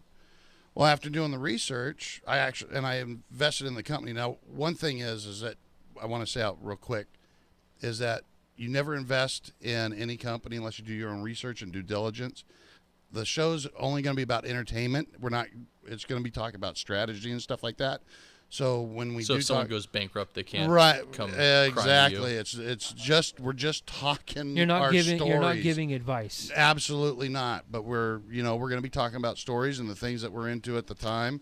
And when it's just like when I found Amphil technology. That's a brick and mortar business, and we're gonna start talking about things like that and how it's gonna be kind of cool. It's gonna be interesting. It's gonna be a little different. All it's right. Gonna be real fun. So when is that gonna start? It's gonna start on the 21st on Sundays at 6 p.m. You had a pretty good name for it too, didn't you? Yeah, my 2 cents. It's going to be kind of cool. And we're going to bring in stories, too. We're going to talk about some other things. Well, then you got to do the Pink Floyd, the Money song, then. We're going to do something. No, he can't because it's copyright. He can't do that type of thing. Remember the copyright thing? Oh, what, you're going to be on the video stream? Well, yeah. Yeah. Oh, okay. Well, never mind then. That's the way of the future. We'll have someone play it I'm going to dye my goatee green, dude. have someone bring a ukulele in here and play I Got Money. Yeah, I'm going to tell the story about how I got into it. And I started off my TD American trade count after I read a bunch before I did anything. Started off with $5,000, and I think it was March 28th is when I started my account, and now I'm up to almost $20,000. Wow, that's awesome. Yeah, no, it's kind of cool. It's gonna be interesting. Sounds It'll be like different. a fun show. And we're gonna and the people from Investor Hub are gonna be involved. They'll be calling in, giving their 2 cents. There's guys that I'm talking to that's got 20 years. All of us. It's hobby. Nobody's a professional stock person. It's all hobby. So it's gonna be different, man. It's like the average Joe. Of and I'm a Street. newbie, so it's gonna be a lot of people telling me I'm wrong. It's gonna be fun. Oh no, everybody loves to tell me when I'm wrong. It's fun. It'll be a good time. 479-1080. So that'll be starting again when, Wes? The 21st of May at 6 p.m. on Sundays. Okay, that sounds good. Chris, let me ask you a question, dude. Bring it to me. This guy, Senator Ricardo Lara, has proposed a law that would blacklist companies who help build the wall, the wall, right? The border wall? Well, another section of the wall, you mean? Any section of the wall, anything. Okay. Any company that agrees to do any work for the wall will not be allowed to do business with the state of California. How do you like that? There's already a wall down at the end of California in San Diego. Okay, well, okay. Then technically you're right. Anybody who builds any new piece of wall, you get what I'm saying, Chris? Yeah, it's ridiculous. There's my answer. You get what I'm saying, Wes? I get what you're saying. What do you think? What do I think? Yes. It's ridiculous. Ben? Oh, yes, you're on there. What? It's ridiculous that they can't spend the money on the wall? No, they need to spend money on the wall. Okay, so canceling businesses' rights to do work in business in California. That's California cutting its nose off to spite its face. I mean, what do you think? What do you think, Ben? I think it's California standing by their principles. They don't stand for they don't believe in the border wall, and they won't work with companies that help build the border wall. Wow. We already have a wall. I think that this is terrible. Terrible. We already have a wall. You know, when I watched this, this is great that you brought this up, because I just watched this amazing video on from Prager University where they talked about how when there wasn't a wall down there in San Diego, that it was an absolute nightmare. That not only were people that were trying to cross right there were getting extremely hurt, they were kicking soccer balls from Mexico full of heroin over the little tiny fence they had. I mean, the neighborhoods that were by the wall were really bad on both sides, in Mexico and in America. And how I think there's some saying or something in Mexico where tall fences make good neighbors or something like that. See, a lot of people have the wrong idea about, I think, Mexico's like true belief about the wall. I don't. It's not as like negative to them as you might believe. Their southern border of Mexico has a humongous wall. They don't want anybody from the south of them coming into their country. Let's get back to this story, though. Okay. This question here. I think we fund their southern border. Okay, but let's get back to this question right here, because we have less than 10 minutes, about 8 minutes or so. Ben, you think that California is standing up for their morals? That's what Senator Lara says too. He says, a state would ban companies from working on future state-funded projects, including recently approved repairs for roads and bridges across California. He says we want to make sure the competitive building. That's a different one. But you're right. He basically said what you just said, is that this is a statement from California that we're standing up for our principles. We will not work with people who would try to divide and blah, blah, blah. Basically what you just said.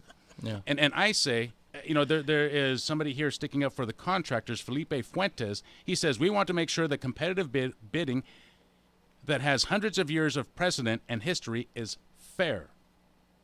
He says to really kind of look. Oh, that's somebody else. He says basically that, listen, we're licensed to do business in the United States, in California, and you can't punish us for doing legal work. This is perfectly legal work that we do. There's nothing wrong with it. If it's so bad, then make it illegal. Ben, they're not porn star. I mean, this is perfectly legitimate work. Yeah, I would say it's worse than porn stars. Really? What? Yeah. What? Yeah. I think that building the border wall is, I don't know, worse than that's a bad building, analogy. I don't know, whatever you build, porn sets or whatever. Can we make it look just like the one that's on the southern border of Mexico? You know, there's a border wall between. Wait. Yeah, we're getting I off think this, that we're getting off the topic. Fund Mexico to build that border wall because we don't want people from Southern America coming through Mexico to the U.S. Here, we're getting off the topic though. Ben, what they're doing is they're doing a perfectly legal work. There's nothing illegal about the work they're doing, and there's nothing illegal about. But California thinks it's for an immoral reason. And do they get to do that? I mean, if it's so immoral, then why are they licensed to do work in the United States and in California? Well, because governments do immoral things. If it's so bad, I don't want to compare Trump to the Nazis, but back in the day when the Nazis were committing the Holocaust, they had people build their concentration camps. Governments ask companies to do bad things in the name of government. No, that was a bad breakdown. That's not. I respect your opinion, but that's. I mean, I didn't want to say that those are equivalent. I'm just saying because they're not. They're not. I'm not saying that one they was are built equivalent. by prisoners for their own death. Right. Right. I'm not saying that they are equivalent. I'm saying that governments do bad things, and Fair California is taking a moral stand That's against fair enough. Okay, fair enough. 4791080. I think that it is it's some of their business, but if it's so bad, then don't let them do business at all. Right? It's just Why let them do preposterous. business? We already have a huge wall down there. If they're in the business of creating borders and killing people and all that stuff, like you say, Ben, then why let them do business at all? I never said they were killing people. Well, then what's so bad about the wall? I think that Californians don't like the wall because it cuts off migrant workers. Okay, so why let them do any work? If they're that hateful of a company, then why let them do any work in the state of California? Say, you know what? Even if you don't do the wall, get the hell out of our state. We don't want you here. Well, the other thing, because they're not doing anything illegal. That's my point. So why are they being blacklisted from doing business with the state of California? Blacklisting just means that the state of California won't and do you any think that's projects fair? with them. You think that's fair? Yeah, I think that's Okay. their right as a customer to choose who they buy from. 479-1080. Right? I think you're right. Yeah, Can't I you think you're right. choose who you want to contract for your projects? I think you're absolutely right. I don't think you're forced to use the anyone. Contractors that are going to be big enough to actually be able to do that wall and do it for. There's only so many contractors that you have to pick from, and they have subsidiaries like that also do your roads. So if you're telling, I'm not going to name any specific company, but if you're going to blackball that person, which is also actually owned by this corporation, which has 5 other contractors, big contractors, you might think twice about that, because you won't have roads, you won't have buildings, you won't have water storage. These people are big companies. And the other misconception is about the wall is that it's like some big, the China wall or something. The wall down in San Diego has entrance points. People from Mexico can go through a gate and come over and shop, and they can go back over when they're done Let's shopping. not get away from the point, though. I want to stick to the issue. Well, okay, and not walls and holes in the wall. That's fine, but California wants to blacklist companies that want to build the wall. That's the topic. Well, that shouldn't be the way it should work at all. 4719. Let's head out to the phones and pick up Andrew calling from Monterey, line 1. You're in the air. Oh man, Ben is so wrong on this issue. Say you're against climate change. Say you want to reduce carbon dioxide. So you'd be against roads. Should we ban these companies for building roads now too? I mean, it's ridiculous. All of this is just ridiculous. I think roads are a little more essential than a border wall. I mean, but you're talking about blacklisting companies. That's more divide. You're creating a divide with the companies from the state, and then that's another divide from a topic of divide, which is a border wall. Yeah, if only we could be less divisive. I mean, but you're in support of more division in anyway. I'm in favor Thank of you for your call, Andrew. Free market principles. I'm in favor of California being able to choose who they hire as contractors. 479-1080, DM at KSCO.com, 218-5726. What's wrong with it is that they're using a political point of view to pick a contractor. That's what's wrong with it. You can say to punish others, too. When you need someone to do a job, you call them and they do a job. That's it. If they're called to build a wall, they're building a wall here, they're building a wall over there, they're building walls all over the place, they're building roads, they're building parks. They do a lot of different things. Okay, so and that's just a political, liberal way of looking at things. That's what it is. Again, I'll go back to that's cutting off California's nose to spite its face, because the company that have the ability to build a wall like that is owned by another parent company that owns another company that builds a bunch of houses in California. That's what I'm saying too. So who do you? That's what I'm saying too. So you don't use the parent company anymore because they have a company that does walls, but now buildings in San Francisco don't get built, because that's exactly what it is. 479-1080. Let's get out to the phone lines. Up next is Philip calling from Santa Cruz. You're in the air, Philip. Yeah, I'm on here again. Everybody's right, but Ben got the heart of the argument. California is a customer. They can choose who they want to do business with. I mean, if I don't want to buy a Ford, I can buy a Chevy. Right. You know? No, you're right. That's the heart of the argument. Actually, that is the heart of the argument. Yeah, and whether or not you like it, that's just their right to do it. I think it's not cool, but doesn't matter what I think. That's incorrect. Thank you for your call, Philip. When the state of California goes to bid with something, everybody is allowed to bid, provided that they've signed up and have all the documentation. They can still bid. They just won't do any business with them. Well, not when you blacklist them. 479-1080. KSCO.com. Flight 1080 back after this. I love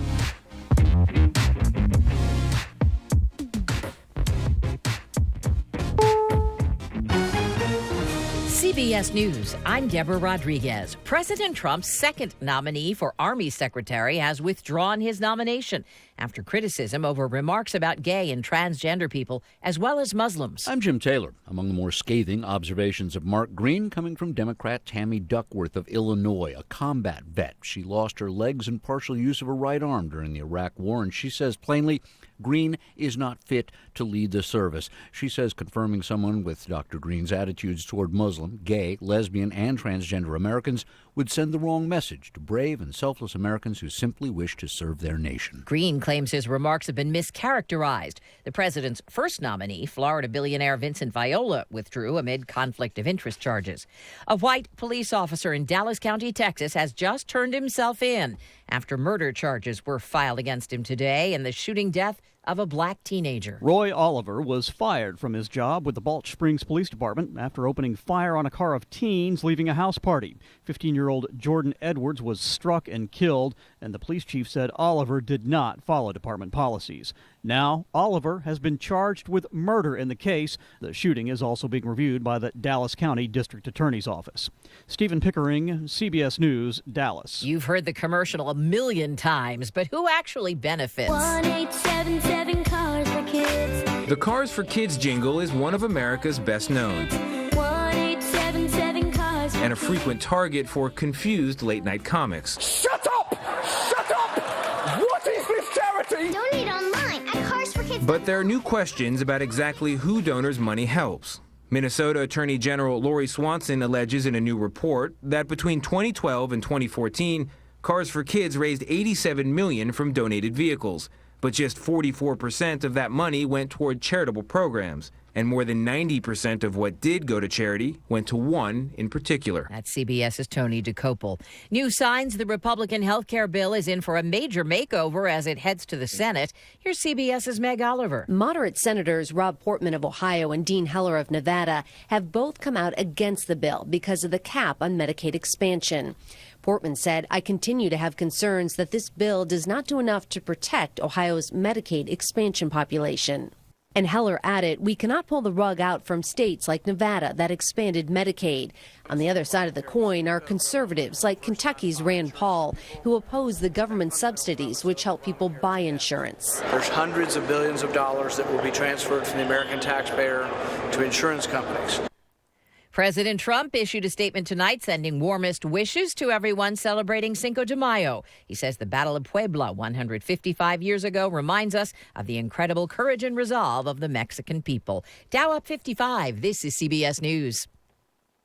Your business is growing, which means now you need to hire more people. Oh, the searching. The emails. Where do we start? ZipRecruiter. Whether you're looking to fill one position or 20, ZipRecruiter makes hiring simple. One click and your job is posted to over 100 job sites. Use ZipRecruiter's dashboard to easily screen and evaluate candidates and find the right hire fast. ZipRecruiter, the fastest way to hire. Now try ZipRecruiter free. Just click the banner now or go to ZipRecruiter.com/talk. That's ZipRecruiter.com/talk.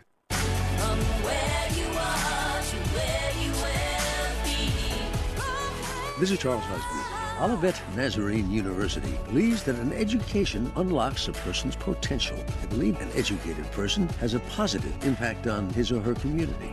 They believe that education is not something to be contained, but imparted to the world. They believe in you. Learn more at graduate.olivet.edu. Olivet Nazarene University. Where you are to where you will be. The Kentucky Derby is tomorrow, and it's come a long way. Here's WLKY TV's Julie Dolan. It's just such a fun season to live in Louisville. The very first Kentucky Derby dates back to May 1875. Modeled off England's Epsom Derby, it moved horse racing in Kentucky from the streets I'm one of the happiest boys raised in the world today. to a track. Thank God we have beautiful women and Kentucky thoroughbreds still left. The fancy attire, including those statement hats, continues today. Derby's signature drink is tradition too. Last year, Churchill Downs sold 127,000 mint juleps. Just stop your crying. Harry Styles' career soars post One Direction. Billboard reports tickets to the former boy band member's upcoming world tour sold out in seconds. Deborah Rodriguez, CBS News. Wouldn't it be great if you could stop crime before it happens? With the Ring Floodlight Cam, you can. I'm Jamie Siminoff, inventor and founder of Ring. Floodlight Cam is a motion-activated HD security camera that connects right to your phone, so you're alerted when anyone steps onto your property. You can now see, speak, or even sound an alarm right from your phone, anywhere, anytime. Does your floodlight prevent crime? Ours does. Go to ring.com/advantage and save $150 off of a Ring of Security kit. That's ring.com/advantage.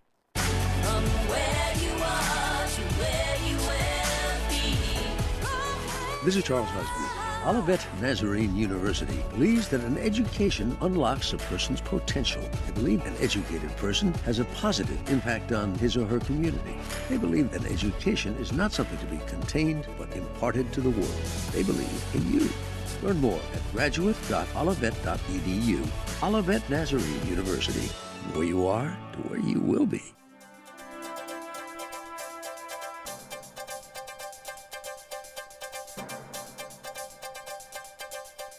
Good afternoon, everyone. You're listening to AM 1080 KSCO Santa Cruz, AM 1340 KOMY La Selva Beach, Watsonville. The time is now 6:06. We've got traffic and weather for you and you.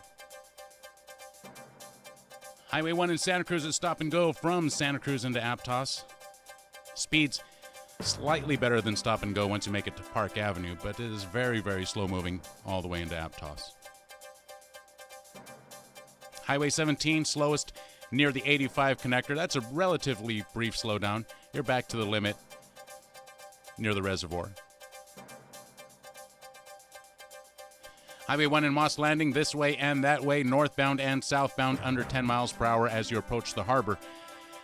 Southbound 101 crossing through Coyote Valley, 10 miles per hour. Slowing down again in Gilroy, and then near 156, southbound 101, stop and go near Merrill Road. After that point, though, speeds will pick up pretty quickly, too. Your weather forecast for tonight, increasing clouds are expected. Lows should be around 48 degrees tomorrow. Sunny, highs will be around 63 degrees, and Sunday as well, same thing. Small craft advisory out on the Monterey Bay tonight.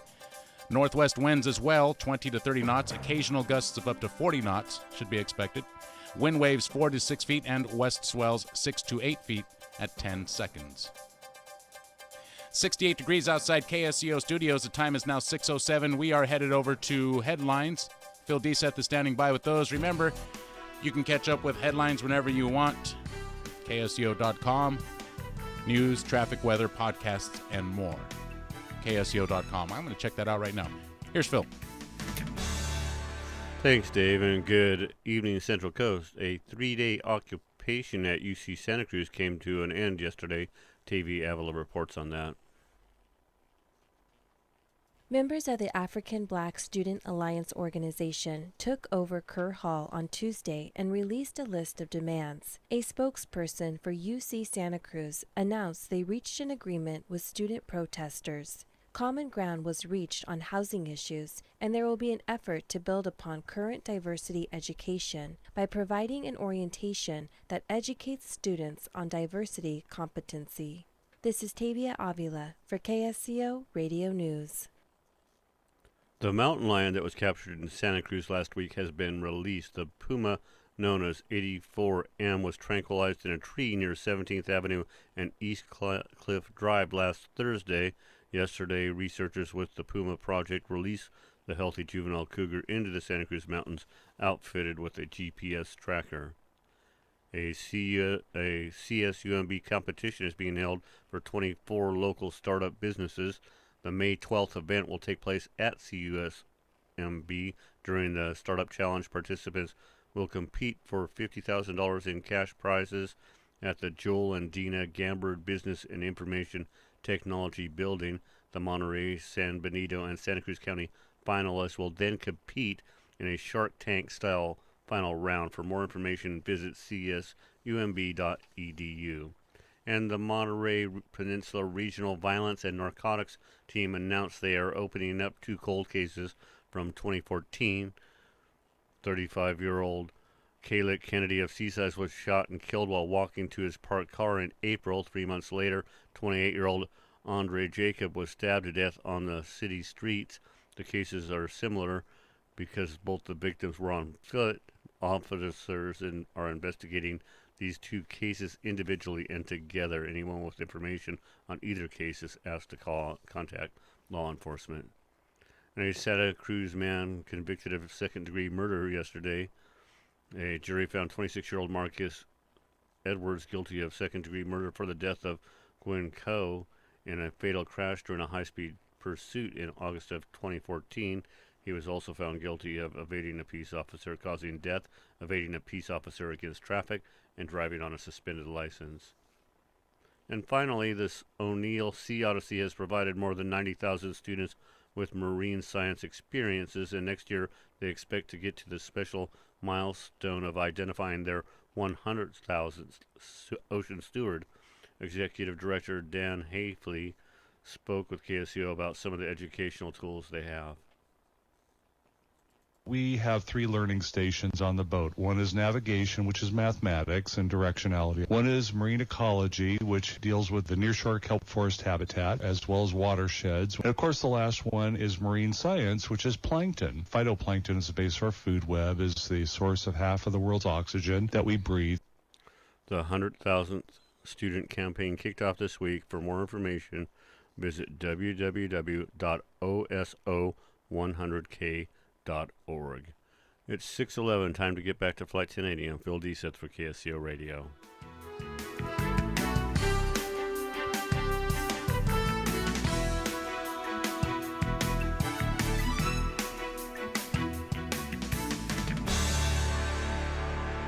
Healthcare that fits your Santa Cruz lifestyle. That's why Dignity Health Dominican Hospital and Dignity Health Medical Group Dominican work with you to make personal choices regarding your health. It's the type of care we can offer because we're more than just a hospital and medical group. We're part of this community. Visit DominicanHospital.org to find a doctor and start living healthy today. Healthcare that fits your Santa Cruz lifestyle. Dignity Health. Hello, human kindness. I am done with my mattress. That's right, I'm not spending another night on this old bag. My new mattress comes today, and this thing is out of here. Bye-bye, mattress. Yep, bye-bye mattress. So says you and about 1,000 other people every day. And that's a lot of old mattresses with no place to go. There's the landfill, of course, where they just take up space. But what a waste. Because you could send it to a mattress recycler, where old mattresses get broken down into steel, foam, wood, and fiber that become new steel, carpet padding, home insulation, garden mulch, biomass fuel, locomotive oil filters, and all kinds of other great stuff.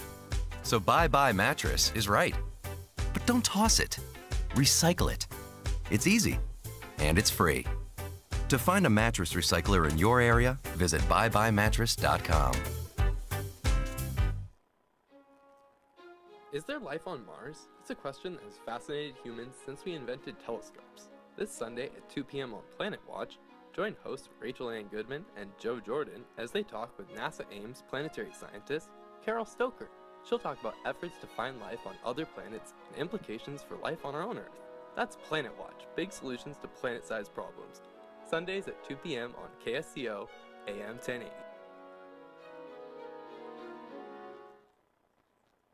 This local news report is brought to you by Bedell Nelson Harbert Insurance Agency, proudly celebrating over 90 years of serving the people of Santa Cruz County. Bedell Nelson Harbert, one agent, one company, and answers you can trust. Call 426-3700.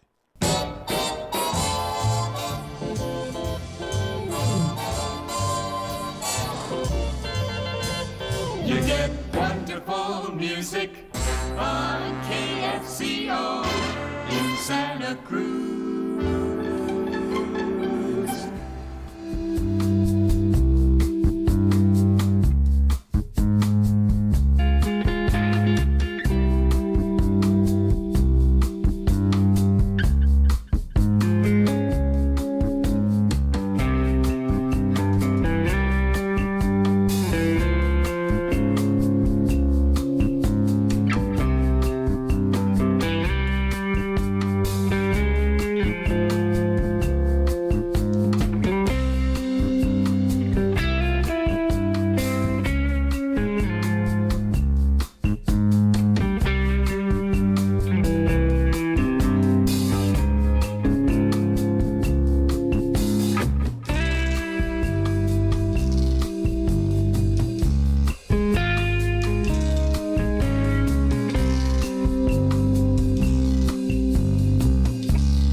479-1080, listening to Flight 1080, KSCO, Santa Cruz, 104.1 FM, 1080 AM, broadcasting worldwide at KSCO.com, CBSRadio.com, and of course on your smartphone. Just download the app from the App Store. It's free. Did you hear Chris was talking dirty? About wearing a robe with no underwear? No, he's something about he wanted to get some love explosion or something. Oh, man, that's the name of the song. Oh. Name of the song, guys. 479-1080. Let's head out to Milpitas. Dave has been hanging on forever. Dave, you're in the air. Thanks, Dave. I'm in San Jose now. All right. Hey, one of the basic tenets of government is that when it spends taxpayers' money, it has to show no preferences politically. If the government goes to buy a new highway or a new building or whatever, they put the project out to bid, and bidders have to be pre-qualified in that they have to show that they have insurance and that they have the proper licensing and bid bonds and such. And after that point, when they submit a bid, and the bid is open publicly, which is a requirement, the government is required to take the lowest responsible bidder, the low bidder, and award that contract to them no matter what. They cannot discriminate because they don't like Trump or they don't like the color of his shoes or anything like that. That's taxpayers' money. They can disqualify bidders if they don't meet the qualifications for insurance or for safety records or things like that, but not for any political reason whatsoever. Interesting. All right, Dave. He's 100% right. Thank you for the call, 479-1080. Let's just say that he's not. Okay. You're not because right, I like caller. to pretend like that. He's not right, and I'm right about everything. All right, we move on. Okay. What are we moving on I to? am right. Something fresh? That's it.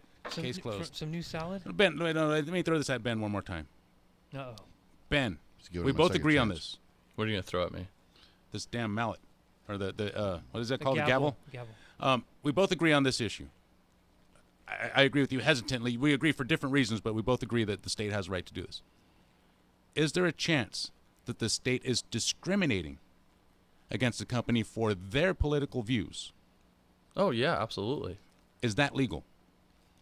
I don't know, honestly. I mean, if I was a judge or if I was a lawyer or somebody working for the contractors, that's maybe an angle I would say, hey, listen, this is it's the equivalent of discrimination for their political views. I would say it's sort of the same thing as Texas defunding Planned Parenthood or something like that. Oh, my God. Why does it always go that way? No, it's... I mean, it's a state taking a stand against a company or an institution. There's a job. Because they have political differences or they don't agree with their politics. But Planned Parenthood is not offering to construct anything like a... I mean, there's a difference here, and I'm not sure where it's at, but there's a difference between those two scenarios. I'm basically talking about the interaction between a state and a company or I mean, I don't think Planned Parenthood quite qualifies as okay, that. Let's stick with this. Let's stick with this case though. The wall. Okay. And the company says, yeah, we will build this, and then they go to the state and say, hey, we want to work for you, and the state says, no, you built that wall, and is the state discriminating against them for their political views? Yeah, but I think if the state is taking a moral stand, then yeah, they're within their rights to do that. And if they're not within their rights to do that, then I guarantee you the Supreme Court is going to rule against them. 479-1080, yeah, Wes? I'm just saying that the company doesn't have a political view. There's a job to be done, and they're bidding on it, and they're trying to make money and putting people to work and make money. That the company doesn't have a political view. It's a job that needs to be done that the federal government wants them to do on federal land. 479-1080, John is calling from Gustine. You're in the air, John. That last caller had it pretty much right. The way you have to look at it is, yes, the state of California is the customer, but it's the state and the people of California, not the government. And the government cannot take our money and make political statements with it. That's just wrong. And beyond that, if you lose a company like Granite Construction and we have a next big giant earthquake, what are we going to do? There's only certain companies, a small number of companies that are big enough to come in and resolve those problems. Granite is a local company, but it's also worldwide. and it has the capabilities of doing it. So that's who we're talking about here. So I wasn't going to mention Thank any you for your names, call, but John. I agree. 479-1080. I wonder how warm it is in Gustine. Oh, it's windy as hell. There's a bunch of cows, and that's about. Oh, I hung up on John. Yeah. I think he would agree, though. There's not much going on in Gustine. Tumbleweeds. Yeah. That's why they call it Gustine, because it's gusty. Gustine. It's always Gustine out there. Yeah, it's something out there. It's always windy, though. It's the kind of place where if you're driving a big rig, right? You're driving a semi-tractor trailer. Those things, like, you get scared because they're blowing all over the road. Right. You see, that's how windy it gets there. And you got to get. I noticed that when I've gone through Gustine, there's an odor amongst the air. It smells like cow. Oh yeah, and it's There's strong. That too. Yeah. That's there too. 479-1080. DM@ksco.com. Wes. Yes. When a table fell on a volunteer's foot at Roundtree Medium Facility, do you know where that's at? Outside of Watsonville. No. Medium Facility Jail. At Santa Cruz Sheriff's Office, assessed its liability for all non-contracted jail visitors. And what happened here was somebody working for the church went into the jail. Uh-huh. A table dropped on his foot, and luckily nothing happened. No one was injured. There was no lawsuits. But this got the police there thinking, who would be responsible for that injury, right? I mean, we can't be responsible for that. We're just, we can't have that. So they want the church, Ben, to sign a disclaimer. Right? A waiver. A waiver, saying that, if anything happens to us in these jails on these premises, that we will not hold the county responsible. And the church says, no, we're not going to sign those papers. We have rights. We're not going to sign away our rights to go and work in the jail. We're working with you. 479-1080. Ben? Are they volunteering their time? Well, what I'm saying is you're doing the Lord's work, man. Get in there and do it. You think Jesus would care about a waiver? Jesus wouldn't care about it. That's ridiculous. That's ridiculous. Get in there. You're working. You're spreading the word of God, or are you not? And go in there. Go get your ass in there and spread the word of God. And I meant to get yourself in there. Right. Weren't you talking earlier about what a horrible place jails or prisons are? Yes, and why you never want to go there? Right. And yeah, but that's the kind of place where God needs to be. God doesn't run away from places like that, dude. God is attracted to those places. God is needed in those places. His word needs to be spread in those places. And for the church to say, well, we might get hurt, we might get our foot hurt, and who's going to pay for it? You're going to pay for it. You know how much money you got? The Catholic Church, you know how much money they've got, dude? How many people donate their property when they're on their deathbed and they sign it over to some imaginary person up in the sky? Now I'm getting started. The church has plenty of money. Get in there and spread the word of God. Which I don't necessarily disagree with that part. What do you say? Said. I'm hyperventilating, Chris. Say something, man. I gotta breathe. I don't know. These topics are touchy. Well, tell me. Should the church go in there and spread the word of God, or no? They should should bring in people that can actually train people to work in jobs rather than wasting their time with religion. Oh God, here I go. Oh my God, Ben. Wasting their time, they're in jail. What else do they have to do with their time? Maybe train for when they get out, get a job. Spiritual training, Ben. You got to get your head right. Once you get your head right, then everything else comes into place. These guys in jail, dude, they need somebody to teach them something other than what got them there. They need, if it's the word of God, great. If it's guidance counseling, if it's stock market training, whatever it is, dude, something positive though, and the word of God is great.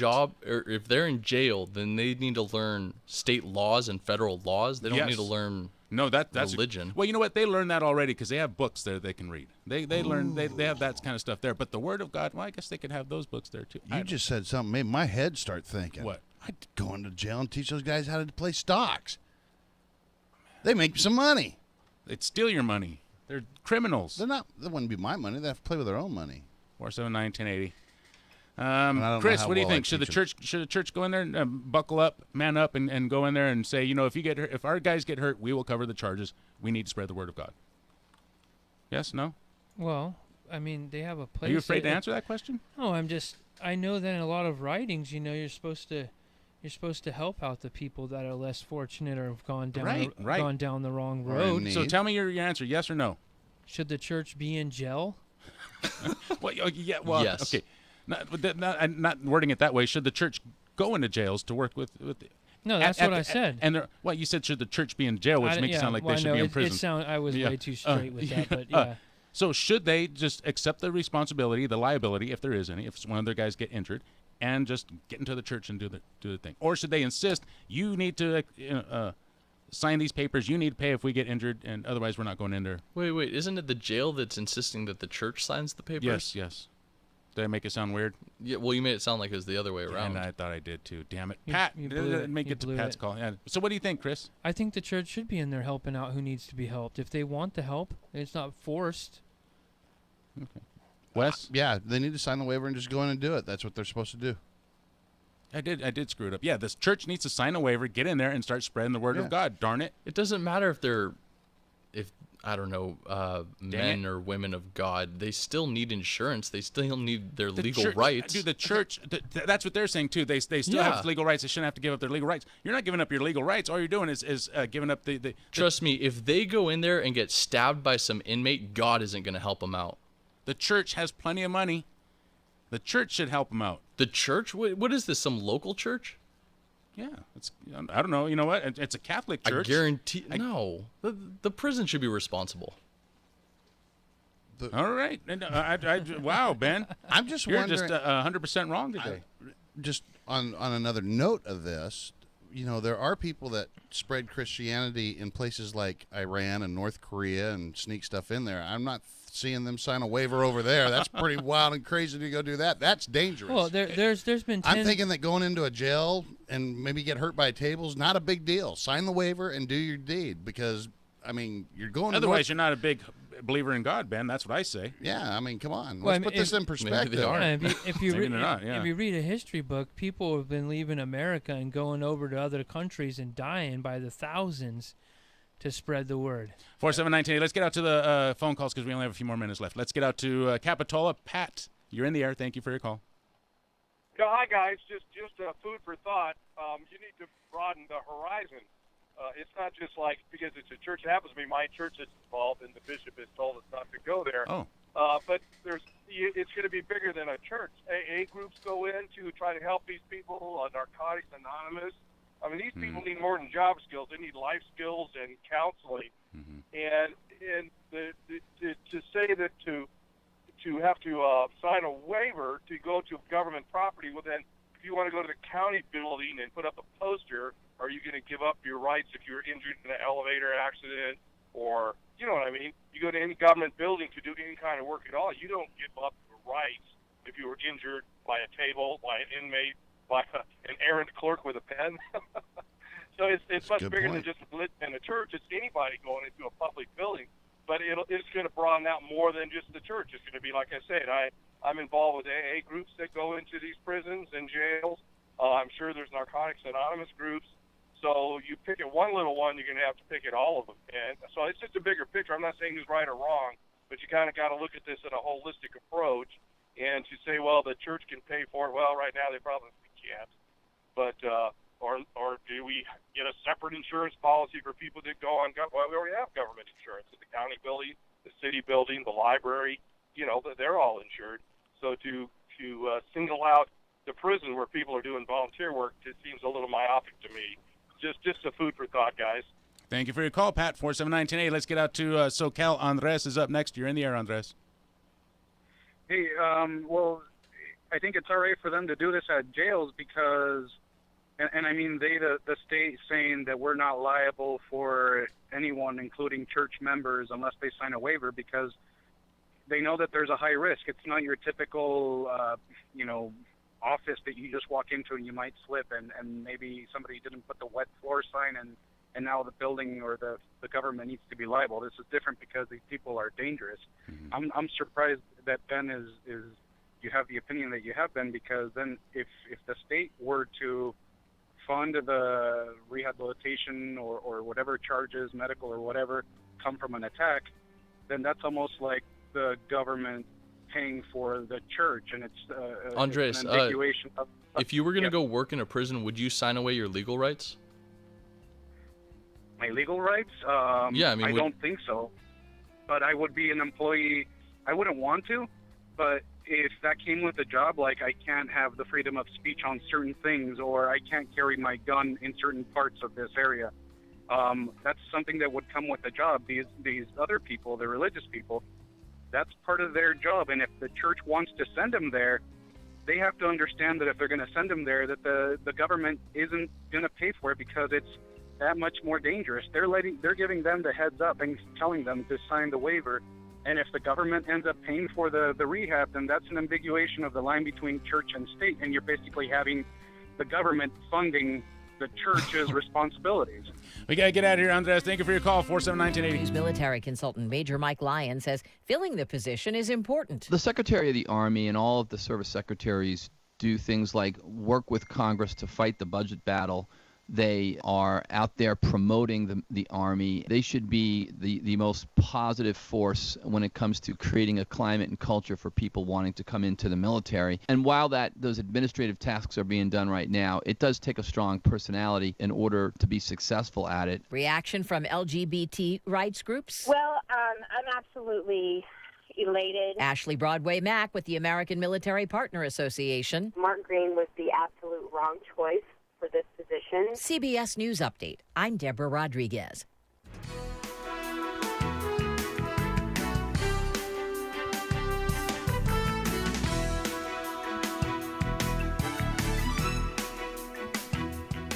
You're listening to AM 1080 KSCO Santa Cruz at 6:32 on time for local headlines. Here's Phil DeSeth. Thanks, Dave, and good evening, Central Coast. The city of Carmel has launched a program to promote tourism. According to a report by the city council, a marketing effort is underway. The effort is targeting tourism in the off-season and has manifested in a website. For more information, visit carmelcalifornia.com. A public meeting was held last night to discuss road improvements on Highway 68.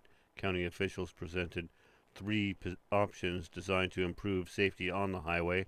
The first includes building roundabouts where problem signals are. The second would widen 3 sections of roadway, and the last would be installing an adaptive smart signal system to improve the flow of traffic. The Transportation Agency of Monterey County is encouraging the public to voice their opinions by visiting SR68ScenicCorridorStudy.com. And Bike Santa Cruz County and Ecology Action are hosting a kickoff celebration for Santa Cruz County Bike Week starting tonight. Bike Night features performances from stunt rider Matt Dyer and a Planet Captain themed costume ride, live music, a raffle, and environmental activities for all ages. The event takes place from 5 till 9 p.m. this evening at the Museum of Art and History at 705 Front Street in downtown Santa Cruz. It's 6:34, time to get back to Flight 1080. I'm Phil DeSeth for KSCO Radio.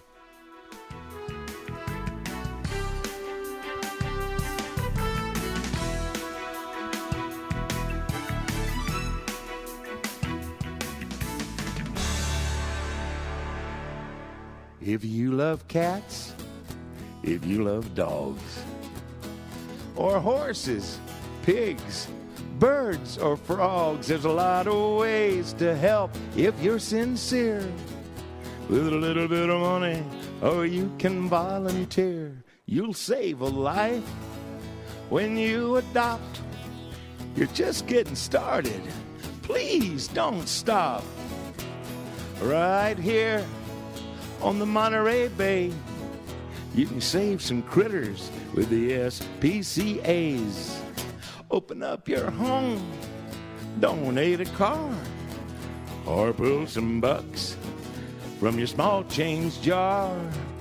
Give a little love, share a little time, save a little life, gain peace of mind. All the SPCAs of Monterey Bay. It's always open house at the Mike Young Real Estate Hour, and you are always invited to walk right in and join the discussion. Hello, I am Mike Young, and I love talking real estate with all the experts and with you.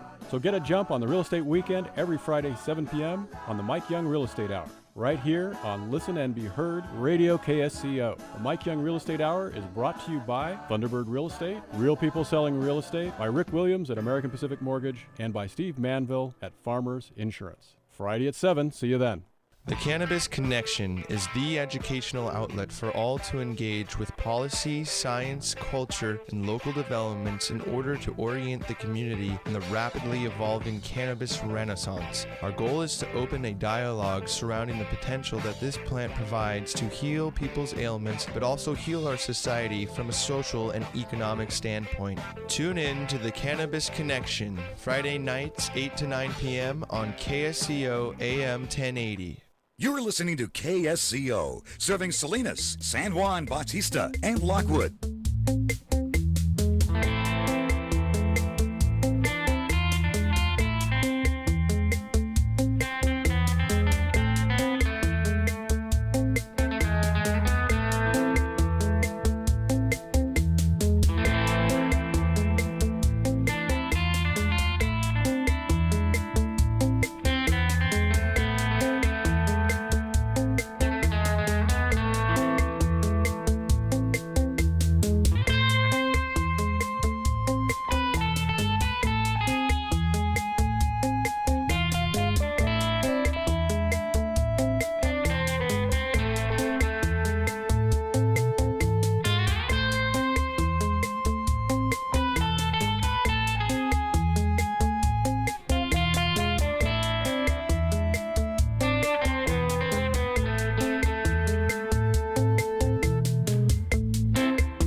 You're listening to Flight 1080, KSCO, Santa Cruz. Hopefully you've downloaded the app for your smartphone by now. 218-5726. I'm going to read off these text messages before we get to our next phone call. Pat has been waiting on the online there. The morals of a state are its laws. Ricardo Lara was the guy who put forth the cow fart bill, SB 1383. Look it up. Oh, is that where they were going to transform the cow's farts into energy? Yes. I like that one. It's such a ridiculous thing. Were they going to put like a tube into a jar or something like that and go around a little gas mask? I don't know if I ever looked into the specifics of it, but I'm assuming that's what you have to do to harness cow farts. I'm with you, Dave. God goes in there. No waivers, no suits, nothing. Just like the Bible. All these people that are saying, oh, yeah, get your butt in there. I'd like to see you do it. That music was good. No, very good. Tell Ben there's no hope in jobs or money. There is no hope in jobs or money. Hope comes with belief that there is a greater power and purpose, a.k.a. religion. That's what I was saying, Ben. Those guys in those jails need to hear the word of God. I don't know if you've ever been in jail, Wes or Chris, but those guys need the word of God, and somebody's got to get in there. There was a lot of really hopeless, destitute people in the Middle Ages that were very religious and didn't help them out much. I didn't. I never made it to jail, and I'm okay with that. Pat in Moss Landing. Well, lucky for you, but I'm telling you, dude, in jail. Let me just get to Pat's call. Okay. You're in the air, Pat. Thank you. I've got lots to say, and I'm going to be quick. Okay. First of all, I'm from Gustine. I know the smell. It goes away. Number two. I don't think it goes away. I think you just get used to it.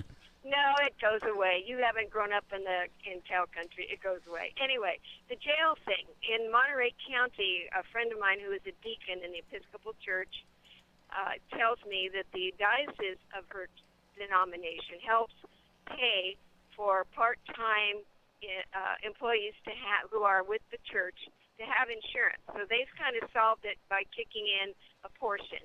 Now, I have been a volunteer at Soledad Prison. When we go in there, you're underestimating how you're watched by the staff. We are not scared because they're there. And the prisoners in the particular areas where you are allowed to come in as a volunteer or a visitor are assured and safe. And my friend at the county jail in Monterey says the same thing. She said, you just don't go unannounced down certain areas. You're escorted. So in terms of this table business, I don't understand how that happened, but a volunteer has to accept responsibility for themselves and the staff and believe that they'll help them. So why worry about this waiver? They should be allowed to go in knowing that they are not covered by the county's insurance, and if they don't want to do it, they don't have to go. Amen. Thank you for your call, Pat. 479-1080. Be sure to follow us on Facebook and Twitter. You can also interact there. Somebody asks me, Lab Rat Official asks, what was that electronic music? He asked about 34 minutes ago, and I suspect that was Love Explosion, right? I think it was this one. Who was that by? That's Silent Partner, Love Explosion. Makes me want to take a vacation. 479-1080. So Wes, let's just say, if it's that tight, security is that tight, and you really feel that secure while you're walking around there, then why need to sign the waiver? Right. You're not going to get hurt. That's what I was saying. You shouldn't sign the waiver and go. No, you shouldn't have to sign the waiver, right? I mean, if it's that safe, why does the county, if the county says it's dangerous, well, give us more protection. I mean, right? No. No? Okay. Yeah, no, I think what pretty much everything she was saying is probably right on about how safe it is. But you never know. There's always that 1 in 100 chance that there will be some sort of riot while you're there. And why would you ever, if you're going into a situation like that, sign away your legal rights, sign away your coverage? You know there's a possibility that there's because gonna be God a riot. protects you, Ben. Right, Chris? You got the protection of God around you. Well, now you're that's good enough for some people. But God's not around you; it's inside of you. That's the thing you got to remember. So that's the thing you got to remember. Get out of there. When they're going in there, they're teaching people morals, man. They're reading from a book, and they're trying to give them a direction, like the 10 Commandments in a way. You know, do people right. Treat your neighbor right. But here's the point, though. This is where we can all get along, right? So you got two believers in here, and you got two non-believers in here. Who's a believer? Well, I'm a believer, and you're a believer, aren't you? Well, I'm not a believer. Yeah, I know you're not a believer. Oh, okay. And I know Ben isn't, and we all get along. How do We're you know buddies. that? You're a believer? Well, no, yeah. In God? Yes. You are too, Chris? Hell yeah. Really? I didn't know that. I got a Bible right there in my You my knew bag. that. We had this serious? argument before. You're just playing because you. No, I forgot about that. No, Yeah. No, you know that's one that it's a skill, or actually it's how I get around to not judging people is I just forget stuff like that because to me it doesn't matter. But Right. okay, interesting. But we all get along now, don't we? Yes, we do get along. We should, not anymore though. I didn't know you guys were religious. I don't even want to talk It's to not. you. It's not like that though. I'm gonna turn your mics off. You know, it's about principles in life, man, and it doesn't mean that it's not a judgmental thing. See, I think religion got ruined by that. People took religion in a fundamental way, and they tried to push it on people and be judgmental with it. Religion's not supposed to be that way. It's just supposed to be like some principles that you can live by or some guidelines when you're having a rough day. You can read an old story about how someone thousands of years ago dealt with their rough day to help you with yours. That's how I look at it.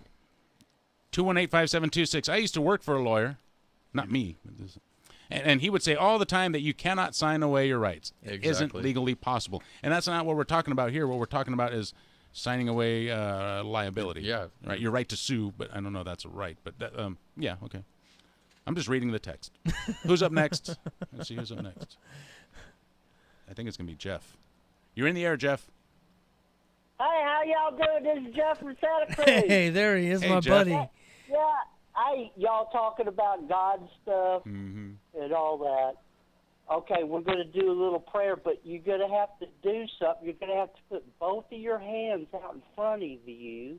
All right. What does that do? Now. Well, hold on, just don't Well, question the man. Give him up, Chris. Yeah. Get him up, you're Chris. You're seeing the back side of your hand. Yes. Now make your right side into like a claw or a chicken foot, you know? Oh, my And gosh. the other hand's normal and straight out. Okay. Now we're going to pray to God. And don't shut your eyes or nothing. Just is look this at like each voodoo other. or something? How Yeah, fast can yeah, you? How yeah, fast check can it you out. push the delay button, Dave? I'm ready. Hold on. Now we're going to pray to God. Oh, God, please make my hand look like the other one. And your left hand goes into the chicken foot. What?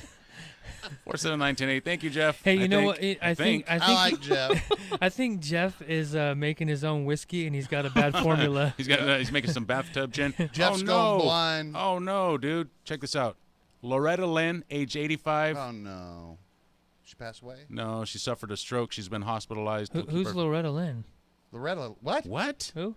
I don't know. Loretta, Are you country serious, singer? dude? Boy, I'm glad Oh, you said that. I'm Chris. coal miner's daughter. Wow. Okay. Hey, come on. Wow, now. dude. I'm not I going don't- to sing, but I could if you want. I don't know every damn person there is on the planet. But let Loretta alone- Lynn, dude. Yeah, Loretta dude, you Lynn can't know is like every Dolly Loretta. Parton, Willie Nelson, Johnny Cash. I mean, these are Earl Haggard. These are names that everybody knows. I've heard of I all know. of them, I know but more not male Loretta country Lynn. You never heard singers of than I Loretta do Lynn? female. Wow, dude. Sorry, yeah, I Loretta just Lynn. don't Okay. know that many. All Well, right. you've female. heard Dolly Parton, right? Well, of course. Yeah, Who of course. hasn't? Well, 9 to 5. He Loretta hasn't Lynn heard is the same Dolly thing. Parton because of her singing. He's thinking of something else. Yeah, I know. What? I know Dolly Parton from 9 to 5, the TV show. Yeah, of course. That's what Wes, I know what do her you- from. I didn't know that about Dolly Parton. What? She's stacked. About All right, let's go out to the phone lines. Gray is calling from Capitola. You're in the air, Gray. Hey, Ben might be right tonight. You know, No. what if a Catholic priest goes into a youth facility and gets molested by one of the youths? They would want to be able to take him to court. It would be ironic, though.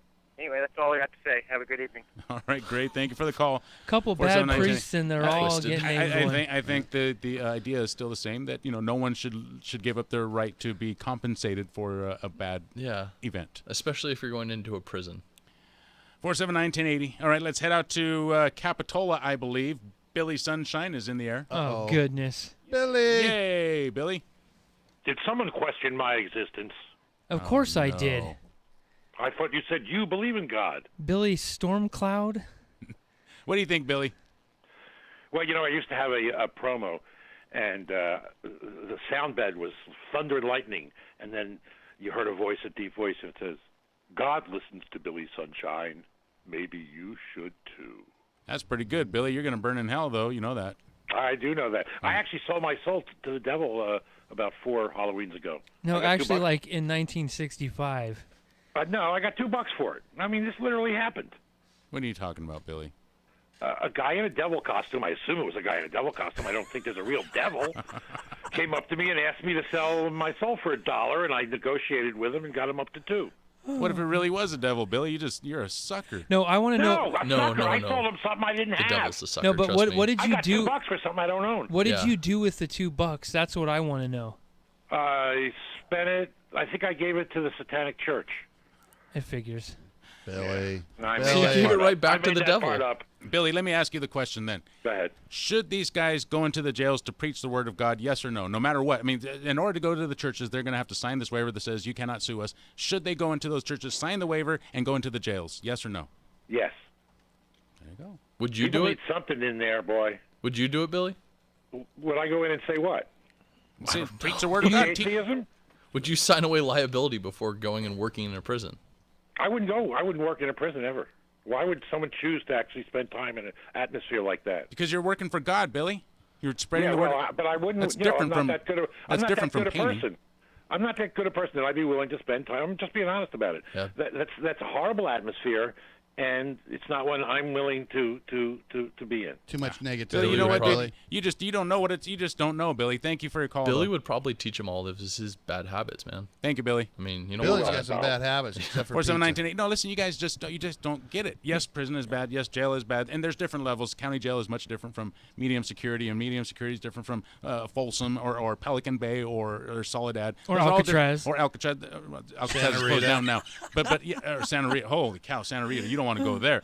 But these there's different levels, but it's not that bad. I mean, these guys are not looking to shank the messengers of God. Listen, these guys are looking for anything to get away from the negativity. That place is so damn negative. You think you're scared? It's kind of insulting that somebody would say, I don't want to go in there. This is so negative. You know what? You're going to get out of there in an hour. You'd only have to deal with it for 1 hour. And I guarantee you, when they're in your class, they're not there to be negative. They're there for hope. Hey, you know and what? Hope. Everybody has to have hope, dude. And when you're in jail, there's not enough of that. You know what they're doing? They're watching this damn Jerry Springer. They're watching dysfunctional families, reality. They're watching crap. They're surrounded by crap. They're listening pressing to crap. plates. They're pressing plates. I get whatever. License plates. Whatever. But they need something positive. And if it's the Word of God going in there, that's great. If you want to go in there and talk about kittens or crocheting, whatever it is, great. You know what? It's The great. inmates would be signing a waiver if Billy Sunshine went in there because he'd be bringing that triple stack bacon, pepperoni pizza, and they'd Dude, be don't- a quicker candidate for a heart attack. I'm so hungry. Don't even bring that up. Please don't bring that up. Why don't we have a food spread in here tonight? It's What's not Wednesday. going on? It's not Wednesday. Well, you could have called me. Yeah, I'd man. pick we- one up on next the way. Friday, if I'm coming in, I'm Wes, bringing in wait, some wait. grubs. Chris, wait. Wes. Yes. Don't ever wait for us to ask you to bring food.